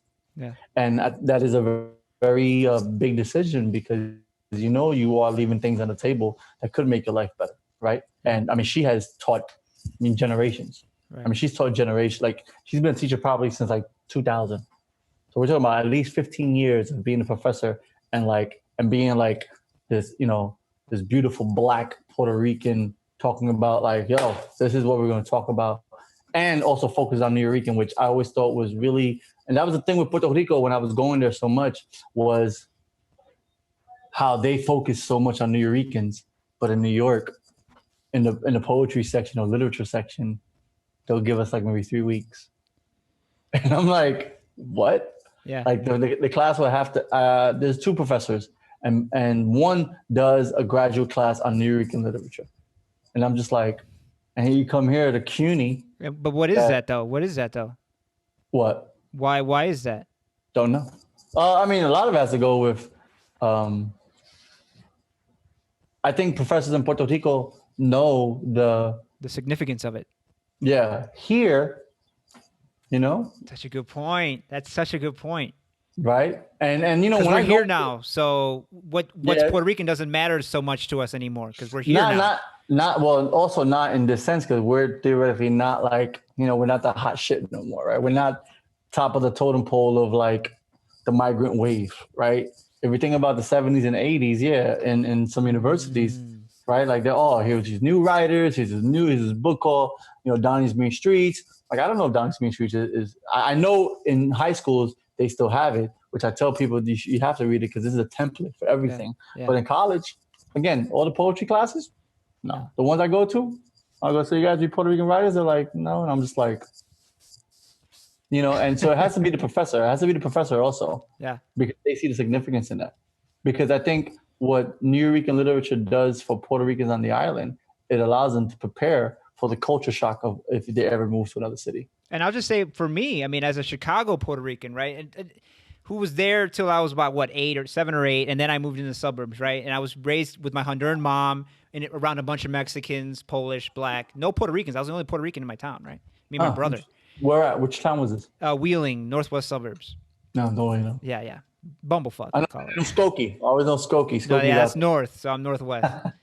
Oh, you're northwest. Yeah. Like Far out, past the airport. But what Nuyorican poetry did for me was teach me about the boundaries of my own identity. Like I didn't know that certain things were Puerto Rican, that they were special to the Puerto Rican experience in a city until I read Nuyorican poetry. Like, what I think that because I'm Puerto Rican in America. I didn't know that until I read that poetry. Yeah, no, I mean those things are. It is I didn't definitely feel this. I felt this, but I didn't know I felt this because I was a Puerto Rican in America. I do think that because someone just asked me to write an article on identity, and because of the protests and because of everything, I was like, I can't do it yet. Right. And also because I was like, let me wait to see how the interview goes or the thing that we're doing right now, because it's complicated, like. I mean, you're talking to someone that when I grew up, I lived in Puerto Rico, and then the next 6 consecutive summers, I stayed in Bayamon for like the whole summer with like one of my grand aunts, my tia, and I was a gringo, and I just wanted friends. I didn't care what people called me, right? But it's like, well, why would I? You don't know me. You've known me forever. Like, why would I be a gringo? You know what I mean? And then I had someone once, they were from Chicago actually. They were like, I don't really see you as Puerto Rican, but I see you as a New Yorker. And I didn't take offense to it because, we claim our cities like for what they are. Right. And I'm mad New York. New York, but after that, I started thinking about that. Like, So I tell people this about Notes on a Return is that I'm surprised I wrote that book because I thought I would have wrote like a rock and roll book before that because I was never Puerto Rican enough for a lot of Puerto Ricans, and that's because it's like salsa's cool, but I can't sit here the whole night listening to salsa. I'm like I can't. Now if you play Fania, I probably could because Fania's fire, right? Yeah. And Gran Combo, like because these are things that are embedded in our brain because that's what my mom used to play that on Sundays all the time. So I knew what they were. But like I wasn't gonna go to like learn how to dance. I said, I'm dance house music. Same shit to me sometimes. But then but the fact that I listen to a lot of rock music. I was gonna say the other rock and punk Puerto Rican kids that you liked, they're like, oh, that's dope. But like there was something that she said in one of the, and I got interviewed, and I told someone that just because you're Puerto Rican doesn't mean you have to go to these like hyper cultural events to like show off that you're more Puerto Rican. I go, I've been singing that since I was 17. I go, and it goes in waves, right? Like every 4 years, Chicago might be different, but in New York, every 4 years, like this massive bomba revival, and I'm just like that like. And it's cool. I mean, yeah, it's cool, but because I tell people this, I go, it's complete. I go, it's a good guilt to trip, have, right? Isn't it a guilt trip? It's like you should be more Puerto Rican than you are. Dude, what does that mean? I don't know what that means, right? Like I'm mad Puerto Rican. I'm mad. I go, first of all, when the epiphany that kicked in my head one time when I remembered that I lived in Puerto Rico, because I don't always tell people that, I was like, no, wait, I used to live in Levittown. I completely forgot that. And they're like, what? I go, yeah, I mean, I was young, but I lived there. You never lived there. Right. Right. So in 2015, right? So there was a professor named Juan Flores. He, that's funny. I said the word Flores and flowers appeared on my television with crazy. This thing that's like, is it a smart TV? Motherfucker's listening to you, man. No. I have something playing in the background. It was like, $1 million. Let's see if it get blown through my window. So Juan Flores was this amazing professor that focused on Nuyorican literature. He was the director of the Puerto Rican Studies, the Center for Puerto Rican Studies. He was one of the people that worked there, and he was great. He has a bunch of books that everyone should read, and then he passes away in 2014, right? And I had saw him in 2014 at Carnegie Hall. There was a Puerto Rican jazz musician named Miguel Zinon. I don't know if you ever heard him. You should write him down. If you like jazz, if anyone likes jazz, and you, Zenon.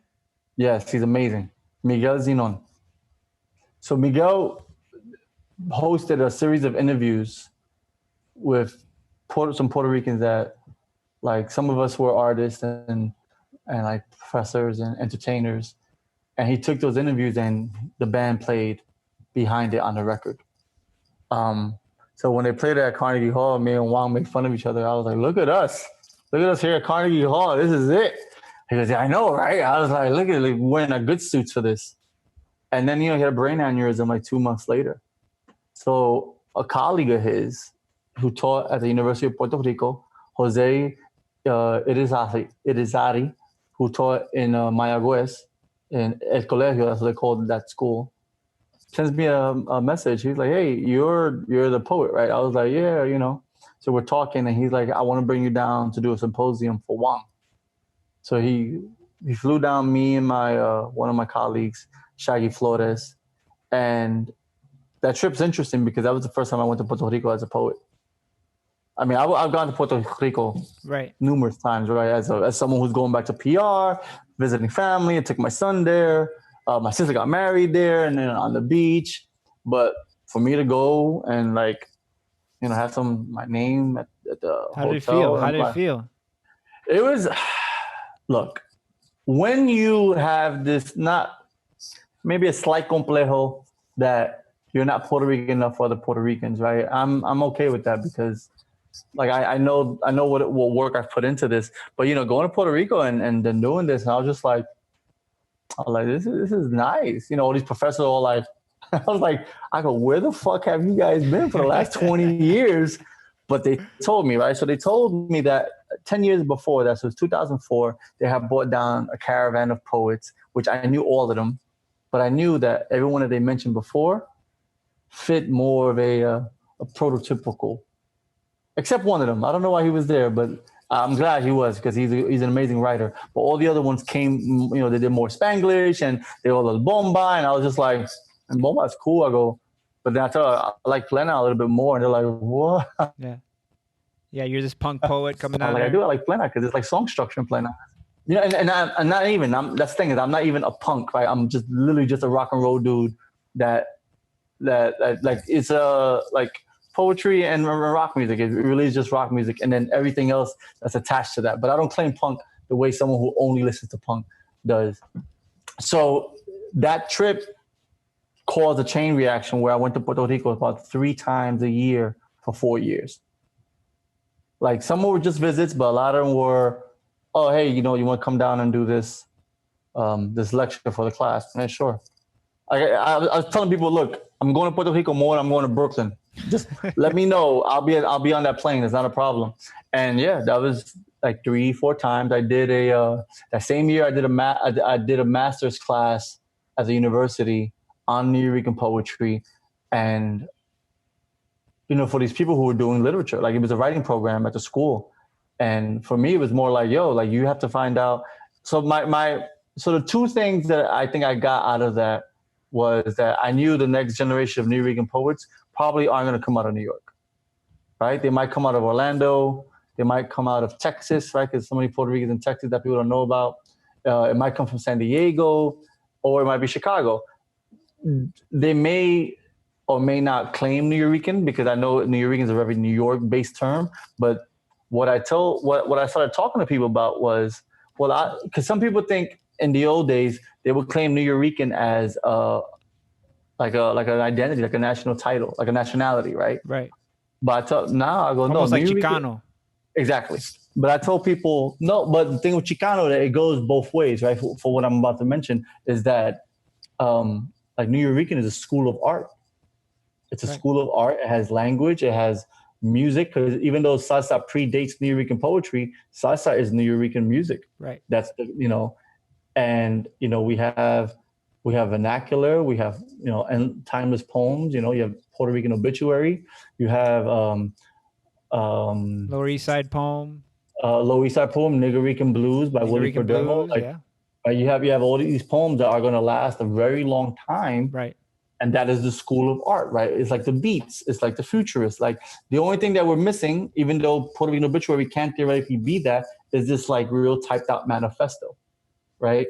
But everything else, even Spanglish isn't necessarily a Nuyorican thing, but if someone's Puerto Rican when they start talking because they have that tonality in their voice when they do Spanglish, Yeah. right? And I was talking Spanglish, to I was talking about around a bunch of Mexicans in Spanish, and they go, one goes to the other, man, Puerto Ricans really do speak Spanglish. yeah. I'm No, like, some of them do, but so there's two poets. I believe it's um, I know it might be Paul Lawrence Dunbar, we're going maybe way Claude back. McKay. Well, these are like Harlem Renaissance Black writers that used Black He's probably English like the very as first, right? yeah, Dunbar is probably like the start of what inspired the Harlem Renaissance, right? like Phillis Wheatley and some Yeah, other right, poets. right, And so I was looking at how Spanglish can be used as a poetic device, right. as a specific like poetic device. Um, but I also know that there's other people who do a lot better than I do. Like they do a lot better than I do. So then there's a poet named Urayuang Noel, right? He wrote a book called Invisible Nation. And it's about Nuyorican, right? It's about Nuyorican, and he was born and raised in Puerto Rico. So he told me once, he goes, I felt weird writing about the book because I wasn't a Nuyorican. I was like, yeah, but you're Puerto Rican. What are you talking about? It's fine. Because he thought someone from here should have did it. But I think sometimes when you're in the middle of it, when you're in the belly of the beast, I it's was just gonna hard for say you that. to step out. Baldwin talks And about that he had to go to France to really understand himself as a black American, as a black man first in of all, America. first of all, Baldwin is the best. Like Right. Baldwin's writing is so far ahead of his time You can read that it now, and he's exactly right about right now. yes, exactly. And it's like, man, and it's like Jimmy and Toni Morrison, man, Yeah. they're so far ahead of their time that they're gonna last forever. They're gonna last forever. So I cracked with him that I was like, well, I shouldn't have written this book about Yeah. Puerto Rico. Like, like I'm out here in Cabo Rojo in some jeans and fucking some, but what I noticed in those trips was the amount of kids that kind of all looked like me. Like they all look like these rock and roll kids that just weren't like, look, we don't really care about salsa reggaeton. You know, um, we like a lot of them love anime. Like when I start talking about anime and rock and roll at these lectures, these kids are looking at me like, yo, this is it. Yu-Gi-Oh and all Okay, that stuff. I had yeah. a friend who was into all that stuff. No, I'm talking about like Dragon Ball and like Dragon Ball. Naruto, like these things that these kids are completely obsessing about because they're a form of escapism and they are the furthest thing from what their parents are doing. Um, Because everybody, and most kids rebel against whatever their parents are. yeah, so So funny enough, if your parents are hardcore Boricua and Nuyorican, then your kids are gonna be like, well, no, I'm gonna go this way. I'm gonna go into anime yeah, and no, still be Puerto Rican. for me, it was like my mom was really postmodern. She wasn't out here trying to force shit in it. I'm gonna do this. The salsa was kind of annoying, but it was like whatever. But when she would play that, I'll be playing Wu Tang and like the Beatles. My mom You introduced know, me to Nirvana. She's Kurt Cobain's. They were born in the same year or a year apart. So she was listening to Nirvana. She was like this grunge kind of hands-off parent. Not I never had to clean. I never had to do anything. I never had to do homework. I never had no curfew. She worked at night, so we were left alone. That's a little bit of what I was about. yeah, and all of a sudden, like even like the people who were like these PhD students, right, who are like maybe in the early 30s, and they're like, nah, boom, like these kids are like right there. They're all staring at you like they have questions, and they were asking questions like, oh, how does your family feel about what you do? I go, well, I'm the black sheep. What are you talking about? Like my grandmother is mad Puerto Rican, but she's like mad old school Puerto Rican. My whole family looks at me like I'm strange. I'm over here with my guitars and yeah, Like but there's you know something wrong what? with I you. go, Like you but didn't then, develop. Something happened. but then I also tell them, yeah, I go, but, and even in contrast to my father, right? I go, but outside of my sister, I'm the most well traveled. Yeah. I feel theoretically successful in what I do.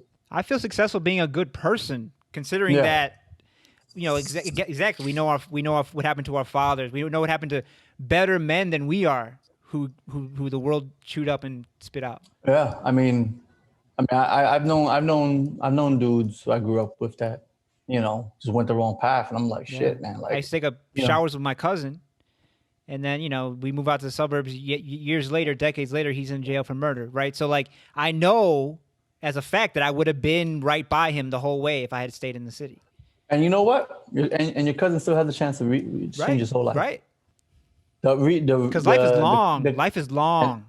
and memory is short, and the concept of rehabilitation, if done properly, is real. My boy, I have two guys. One I grew up with. He did combined 24 years. I had another one who did 17 years straight. And when the first one, when he got out the second time, like you saw the change.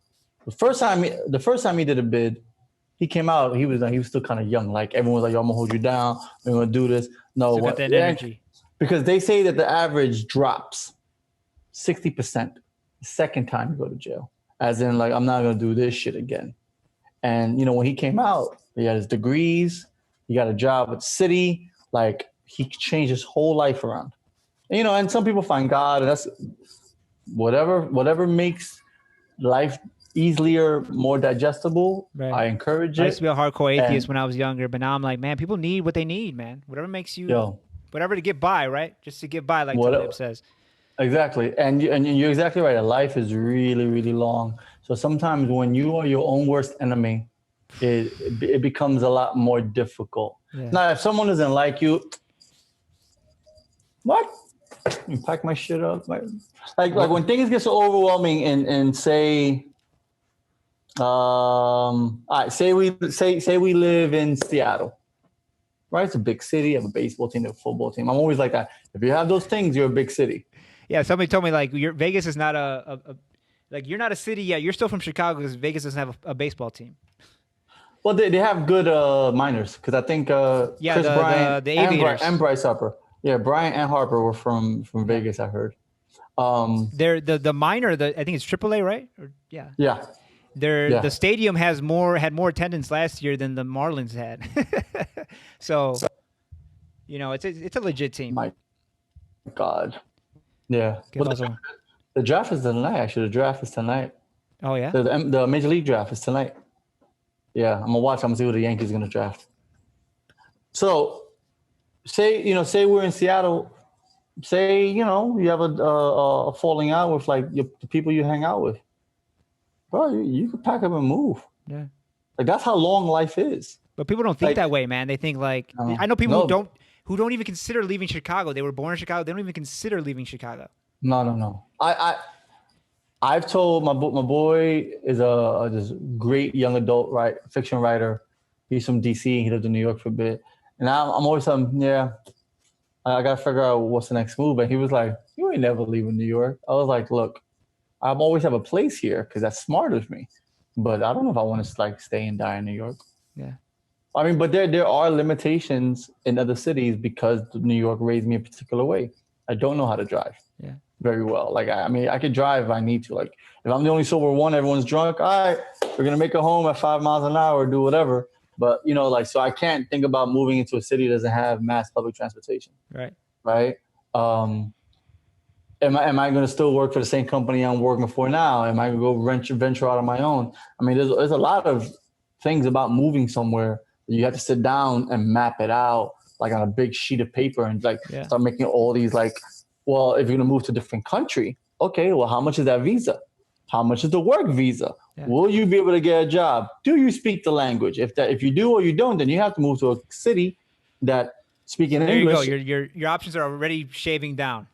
Trust me, I've done this. I mean, I spent a lot of time in Europe the last 3 years. I was there 2 months. What's your favorite spot in Europe? Ooh. Like, I like London a lot. And the parallels between the Caribbean, not even Puerto Rican, because Dominicans don't have the limitations that we do. They go wherever they want. And I've found Dominicans everywhere. I found them in Amsterdam. I find them in Spain all the time. I found them in Germany because they have the ability to go wherever they want. Cubans have another limitation that they just can't really, They can't go anywhere. So yeah, so Puerto Ricans go, well, I'm just going to go to the States because it's easier. Yeah. And you're So an when you American look- citizen, so you think, I'll take my American citizen rights to America. Yeah. So, but when you look at the parallels between Puerto Ricans and Jamaicans, right? And when you look at them and how they both went to their prospective colonizer country, Wow. right? And you see that. But then when Jamaica becomes independent, then they go to the other country, right? So then you see the similarities between that. I mean, the similarities, right? Rude boy, machoism, music, like there are so many similarities between that. Someone was like, I think, but again, they're not particularly familiar with Puerto Ricans because there's no Puerto Ricans in the UK. Right. Why? Because why would we go to the UK if we have to pay for citizenship when we could just go to either New York, Florida, or Chicago, where the work is, where we got drawn for work. So are you saying that Puerto Ricans in London would have been become Jamaican. Jamaicans? Yes. The same way Filipinos in the Bay Area are like Puerto Ricans. In a lot of ways, in a way, Puerto Ricans become black in Chicago and in New York. Yeah. Or no, well, you know what I mean? Not you know what I mean? Hip Chicago's hop and stuff like that. Chicago's interesting because more divided. Puerto Ricans, Mexicans, and black people all migrated there. Yeah. And they're all in the population of 1 million. So they kind of dominate the areas that they are in. Right. White people, they all come from all the neighboring cities because they're all trash cities. And they want to go to the big city, which is Chicago in the Midwest. But in terms of like communities of color, yeah, I think Chicago, even though it is segregated, I think they each have their own, they have their own parallels in the actual city, right? Because they're different in that sense, right? You got Southern blacks, you have Mexicans, we're all going through the same shit, or Oaxaca or somewhere else. Yeah, and it's like, but I checked, when I started thinking about that, I was like, man, so if Puerto Rico was an independent country, Puerto Ricans would have traveled to more parts of the world because we would have had a relationship with those countries. We're not so attached to the United States. No, not at all. And then if something does happen to us, then we can create a more global awareness of things because we can't do that now. The only people that usually travel in this world to other countries are artists, musicians, right, or military. Right. Military people aren't going to be like, hey, let's put a protest for this. They're like, no, we're good, right? So those are little things that I've noticed. But I do like London a lot, mainly because I like rock music, right? And British rock music is big. To how it developed me. I love Paris because Paris is an old world version of New York, right? Oh, wow. Down to the amount of rivers and stuff and bridges they have there, right?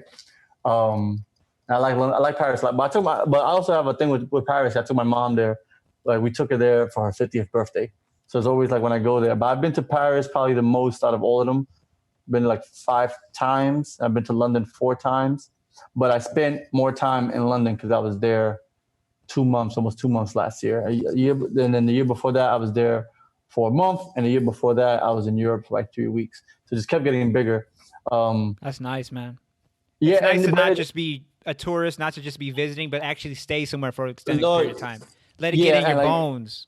Yeah, and really especially the last one where I got to go to open mics and check people, and people see me every week and, oh, where are you from? Oh, I'm from New York. And they're like, oh, and you're like, it's cool.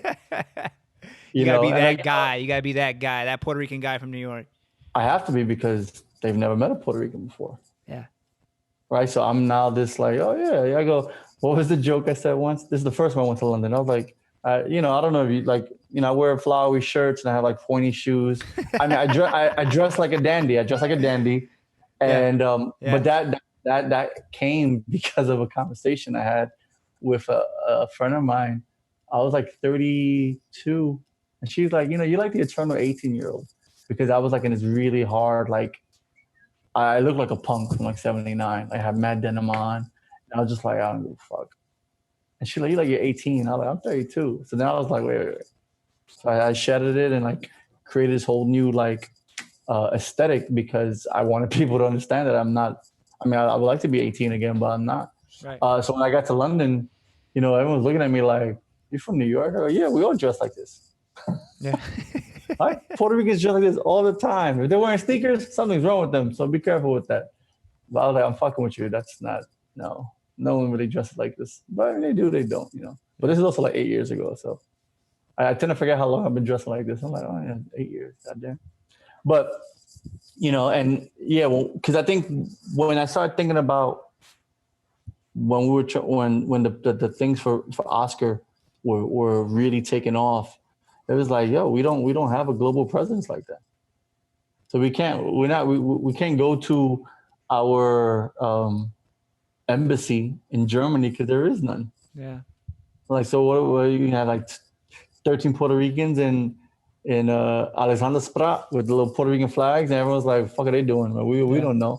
That's because we don't have international visibility. It's a domestic issue. Puerto Rican issues are a domestic issue because we don't have that global presence. I'll tell you right now, if I go to Alexander Sprat in Berlin with a Cuban flag, they know where the fuck Cuba is, right? Because they've all been there. They're like, "Oh, going to Cuba," like, "Oh, something's going on," right? Right. So it's little things like that, and I think that was one of the things I also wanted to do. Like I was like, when I went on the book tour, to be like, "Oh, let's do some things here and let's put these poems out." Yeah. So I mean, I toured the book for like 2 years. Like when I did a last run in Europe, I did a bunch of shows and stuff, some stuff in Hamburg and some other stuff. Like like maybe these Germans listen to Puerto Rican who talk about being on the concourse, walking on Fullerton, right, or some shit like that. And they were like, and they're feeling it. They're feeling it. Yeah, and they're like, and then but you come back here and they're like, eh. You're like, that's weird, man. That's. I mean, they don't do that too much here, right? Like I mean, I still. Well, I was gonna say, what do you think about the whole? I mean, maybe you run in a lot of artistic circles, but I actually don't. And outside of the art circles, which are shrinking, art is not any kind of art. Even serious musicianship is not. People roll their eyes, man. Young people. Well, that I'm a writer, or that if you say you're a poet, people like roll their eyes, And that's fine, but you just have to give people time. Yeah. Some people may, some people might be, I got lucky, man. I got lucky. 17-year-old at the time that it is. That was 90. That was 94. Yeah, I was gonna say, is it just timing too, like the year? And I think it's time because that's gone now. Like the way in your poems, you say that's gone now. That New York is dwindling. Yeah, that New York is gone. I remember the joke. A friend of mine, my boy Mike, lives in Paris. He's from Boston and lived in New York for a long time. He's this like really avant-garde musician. I think he cracked a joke when I was like 18. He was like, "Yeah, when you're like 23, you're gonna be a veteran already." That's exactly what the fuck happened. I was 24 and I already had 6 years being on the scene in New York. So when I went to the slam scene, they all, like a lot of people already knew who I was. Right. But not for slam. They're like, "Oh, you used to hang out with this spot." I was like, "Yeah." And half these your people name's already, been around. And so these people are in their 30s and they're like, "Yeah, no, Bone's younger than me, but he's been around longer." But really, I just try to allow myself to be a resource for folks. Because I've definitely charted my own path. Even when the books got published, I had a big hand in doing everything. So like now, when people want to call me, like, "Oh, how you feel about this?" I'm like, "No, it's cool." But the last 5 years before last year, when I went back to work, the last 5 years before that, I was freelancing on purpose, because when I had a regular 9 to 5, and from 2004 to 2014, which is basically the first 10 years of my son's life. Like I was like, well, I have to have a job. Right. I have to work. I have to get, make sure everything. So around after 2012, after When the City Sleeps, when I was working on the book after that, which is called Renovatio, I was like, man, I can't work anymore. I'm burnt out. Like I think I can do this now. I think my network is big enough where I can teach and do a bunch of freelance stuff, but not be tied down to anything. And yeah, I only went back to work last year because sometimes freelance kind of bites you in the ass because they may not have everything ready when you want it, but then also because now my son's going back to college next year. So I had to prepare for that next financial road of being there for him in that sense, right? Things that, just my father just didn't, he wasn't around for. My mom did Yeah, her I, I best. was My I was mom, gonna say, like, I mean, that's the other thing that I guess we'll end on this, right? Um, that the community, family is a resource of knowledge and experience. So like, I was just telling my wife this the other day. Like, I realized that I'm learning everything because there's so very little about actually just being an adult that my parents didn't show me, not tell me, but not even just give me an example of. mm. So I'm making it up. I'm like fucking improvising my whole fucking life, the whole time. All right. So you think they didn't show you. So now I'll give you a couple examples of what my mom did. That now I go, shit, I never saw that there. Right. My mom never went to housing court. She was never late with the rent. So she always said, we're going to have a roof over our head, regardless of how much I hate this fucking job. We have food every night, right? And somehow she was still able to take us on vacations a lot growing up, right? So those are things that I looked at and I was like, I always wondered how she did that. When my mom passed away, she left a trust for me and my sister. And me and my sister were like, when the fuck did you do this? Like, what? And Damn. that told me, I was like, oh, okay. Real G's move in silence, man. I go, like lasagna. Yeah. I was like, well, if you did that, well, then that's what I'm going to do. She sets Right. a So, standard. yeah, because I used to I talk to my mom a lot about a lot of things and what does she want to do. I mean, I used to ask my mom crazy, like, how many men have you slept with? And my mom's giving me like, I'm crazy. And she's Yeah. like, and she'll give me like a number and I'm like, who are these people? I was like, and making fun of her. I was like, oh, you're crazy. And I got, and she's like, I'm fucking with you. But did you want to go to college? She was, I did, but I got pregnant with your sister.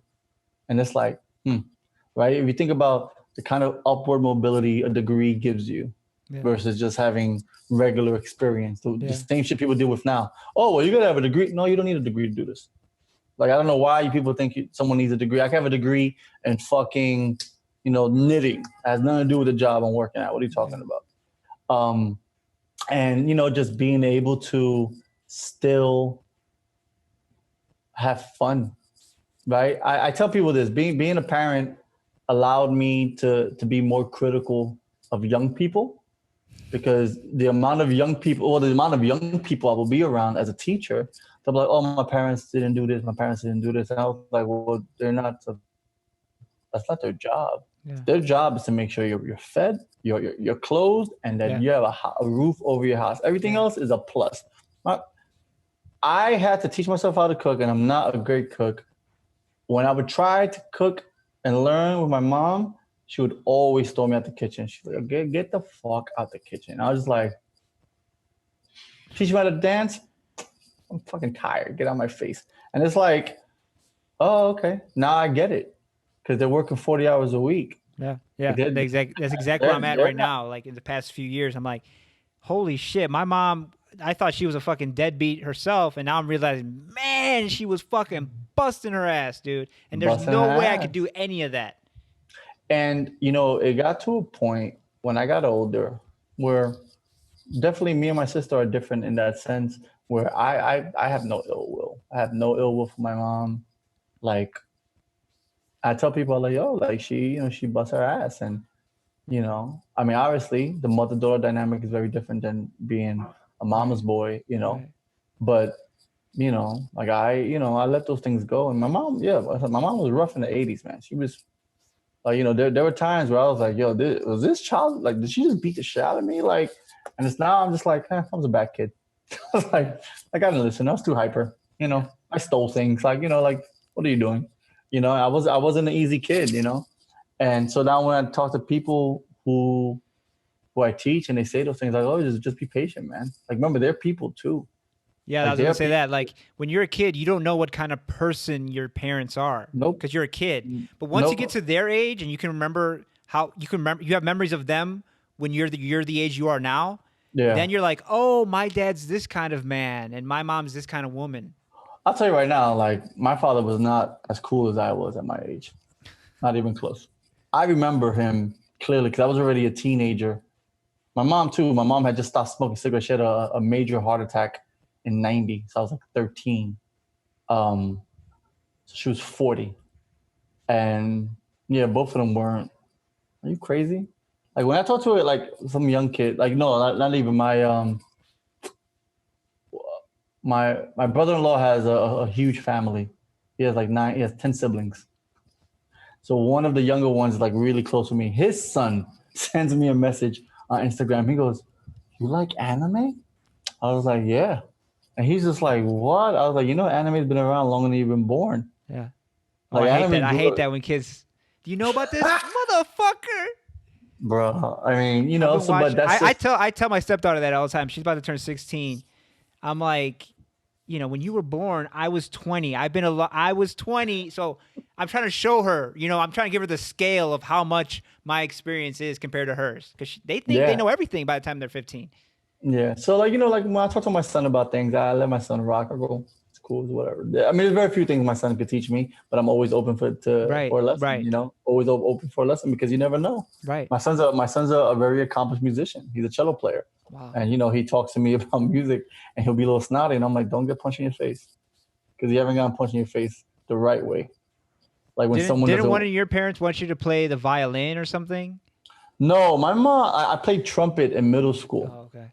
I played trumpet in middle school, and I wanted to play drums. But all the really scary kids played drums. Like I would have got bullied. I already, even though one was really cool with me, I would have got bullied. Like they were the ones that played drums. But like I knew how to read music, but then when I got to high school, I went to a bad high school in New York that wasn't trying to fucking cultivate no goddamn artist. Um, but I do think that if maybe my music teacher would have gave me some Miles Davis, like I might have found him earlier. Yeah. Maybe I might have like looked for lessons. But being a musician that shit is not, and even when it comes to my son, it is not it's not easy. Like you have to put a lot of time into it. And I think he is more, I mean, at his age, I mean, he's miles ahead of me. And it's practice that Miles. people don't see, because it's hours, it's days, it's No, years. my son's been practicing since he was like 8. So he already has 8 years of practice. And today's generations are not about that. They're all about showing every second of their lives, and they don't want to suck in public, so they don't learn anything. Yeah. So I mean, I didn't start playing guitar really until I was like 17, 18. So like my son he's already gonna have 10 years by the time. So like I need that. I know he's gonna be a better musician than me. I just want him to be happy though. I want to be happy and to be. But again, that's successful. you, right? That you're a musician is the reason why he had an early start. If he had a different dad. Yeah, and if he had a different dad, I mean, his mom has a lot to do with like certain things. I definitely give her credit, but I know him being around instruments, right? When we lived in New York, had something to do. Right. Do you have any of the last questions? No, I mean, we went for 2 hours and 5 minutes, 6 minutes. Man, I want to thank you for coming on, man. Bonafide. It's my pleasure. It's been real interesting talking to you. Let everybody know where they can find you, bro. Everything is Bonafide Rojas. Everything. When we talk about branding, like I was pretty like aware of that when I started doing social media.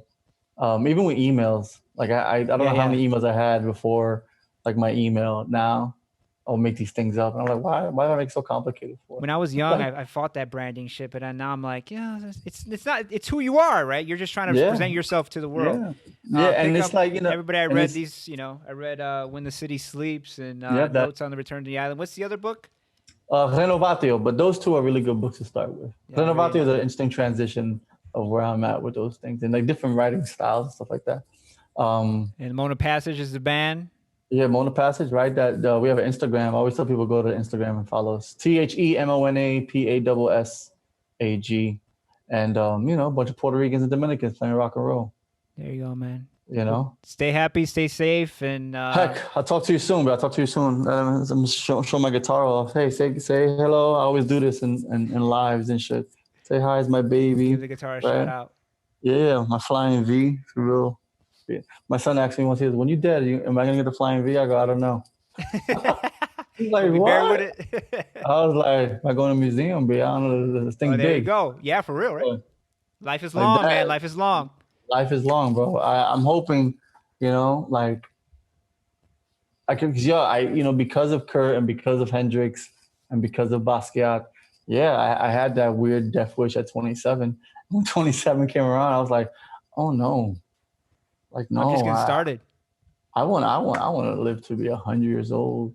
Yeah, Hopefully with no I feel like pain. as a writer, me, I like being young, obviously, but I'm actually looking forward to getting older because I'm like, man, I'm gonna have read more books. My My writing's gonna be even 40s, my better. 40s, my 40s have been amazing, and my 30s were miles ahead of my 20s, like Yeah, miles. I did 20s, more. I I was a just did. piece of shit, man. I I, would not sit in a room with my 20-year-old self now.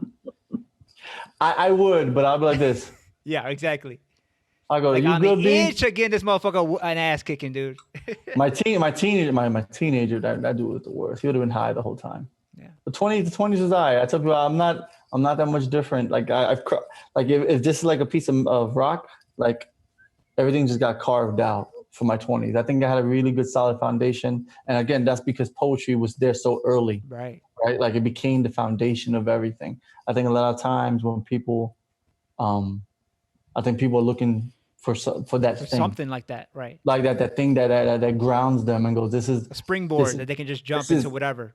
this is the identity I want to work with. I'm a musician, Right. I'm a dancer, I'm an artist, I'm a painter. Those things become the foundation, because then even if you branch out, the foundation is still there. So I tell people everything I do, including the band, everything is still based out of poetry, and it's allowed a certain amount of focus and and A and grounding. determination and thinking longevity, right? Those things.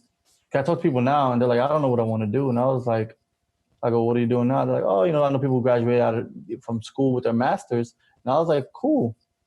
Well, now your life is gonna. Now you're an adult. You know that, right? There's no Yeah. more leaning back on school. Right. Like now you have to work, and like being an adult is fucking hard. Like it's not. That shit doesn't stop. Yeah. It doesn't That shit stop. Like doesn't it stop. should. I mean, it It stops, doesn't. but you don't want it to stop yet. Let's Yeah, put it but that like way. like with bills and Right. like Right. responsibility, like none of those things stop. When you're in college, that kind of slows down a bit because you're like, oh, I'm a student. This is what I got to You get to do. dream and all that stuff. Yeah, so I tell people I go just prepare yourself, prepare yourself, and but right the midlife, the quarter life crisis at 25, the return of Saturn at 28, the 30s are yeah, man, I'm 30s were 35, man. I mean, I feel like my 30s have been really like a rearranging and of like, okay, this is like all the bullshit spread away and now there's just a path and it goes all the yeah. way in the fucking far into the future and I just have to walk it. Uh, You know so what I let me mean? tell you, 35 was when the City Sleeps came out. I was 35.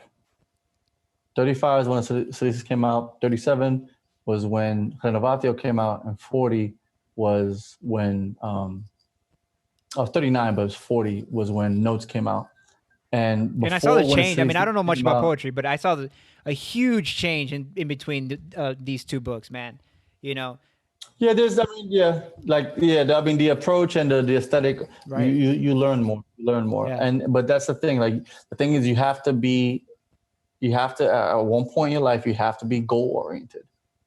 You have to be goal oriented. What goals do you want? And I was like, look, I want more books. I want to play more with the band. I want some records out, and a lot of those things happened by 2019, which was a 5 year plan, like a 5 year plan from like 2014 to now, right? right. And those things and the repercussions of those things. And talk about traveling, shit. I haven't traveled from 2015 to now. I don't know if I'm ever going to travel like that again, because the like just you ride the tide, right? You ride the tide, and it's like, oh, Puerto Rico. Well, first of all, you can't get a regular job because I'm in Puerto Rico every 3 months, Right, and they're not gonna be like cool with me going away for 2 or 3 weeks at a right, time. right, And then it's like, oh, here's another book. I'm gonna go back on tour. right. Oh, okay, great. Boom, boom, boom. We out. So, I mean, it's planning, and I plan a lot, and everyone knows that. I always plan, and just having goals and being focused, and just working as hard as you can. Now, my goals are a little different, and my focus is a little bit different, but there's still something at the end of the road that I want to reach. Well, man. And we'll see what happens. We'll see what happens when I turn 50. Let's hope I Well, still man, have this I nice know black hair. that I'm looking forward to your next works, man. Again, thank you for writing these, bro. I mean, really, you read good poetry and it makes you realize that whatever you think is whatever pain or whatever fucking bullshit you have, that you think is so unique to you, you realize it's not unique and it's No, it's shared by very so many collective. people. And then Yeah. you're like, oh, okay, well, just fucking live life, bro. Just live life. Shit happens. Yep. Good things are going to happen. Terrible things are going to happen. Just keep going. Yep. And just try not to be a shitty person. Yeah. Well, yeah. Let's leave it That's there, it. man. Yeah. Thanks, bro. Take All it right, easy. bro. Peace, bro. Peace.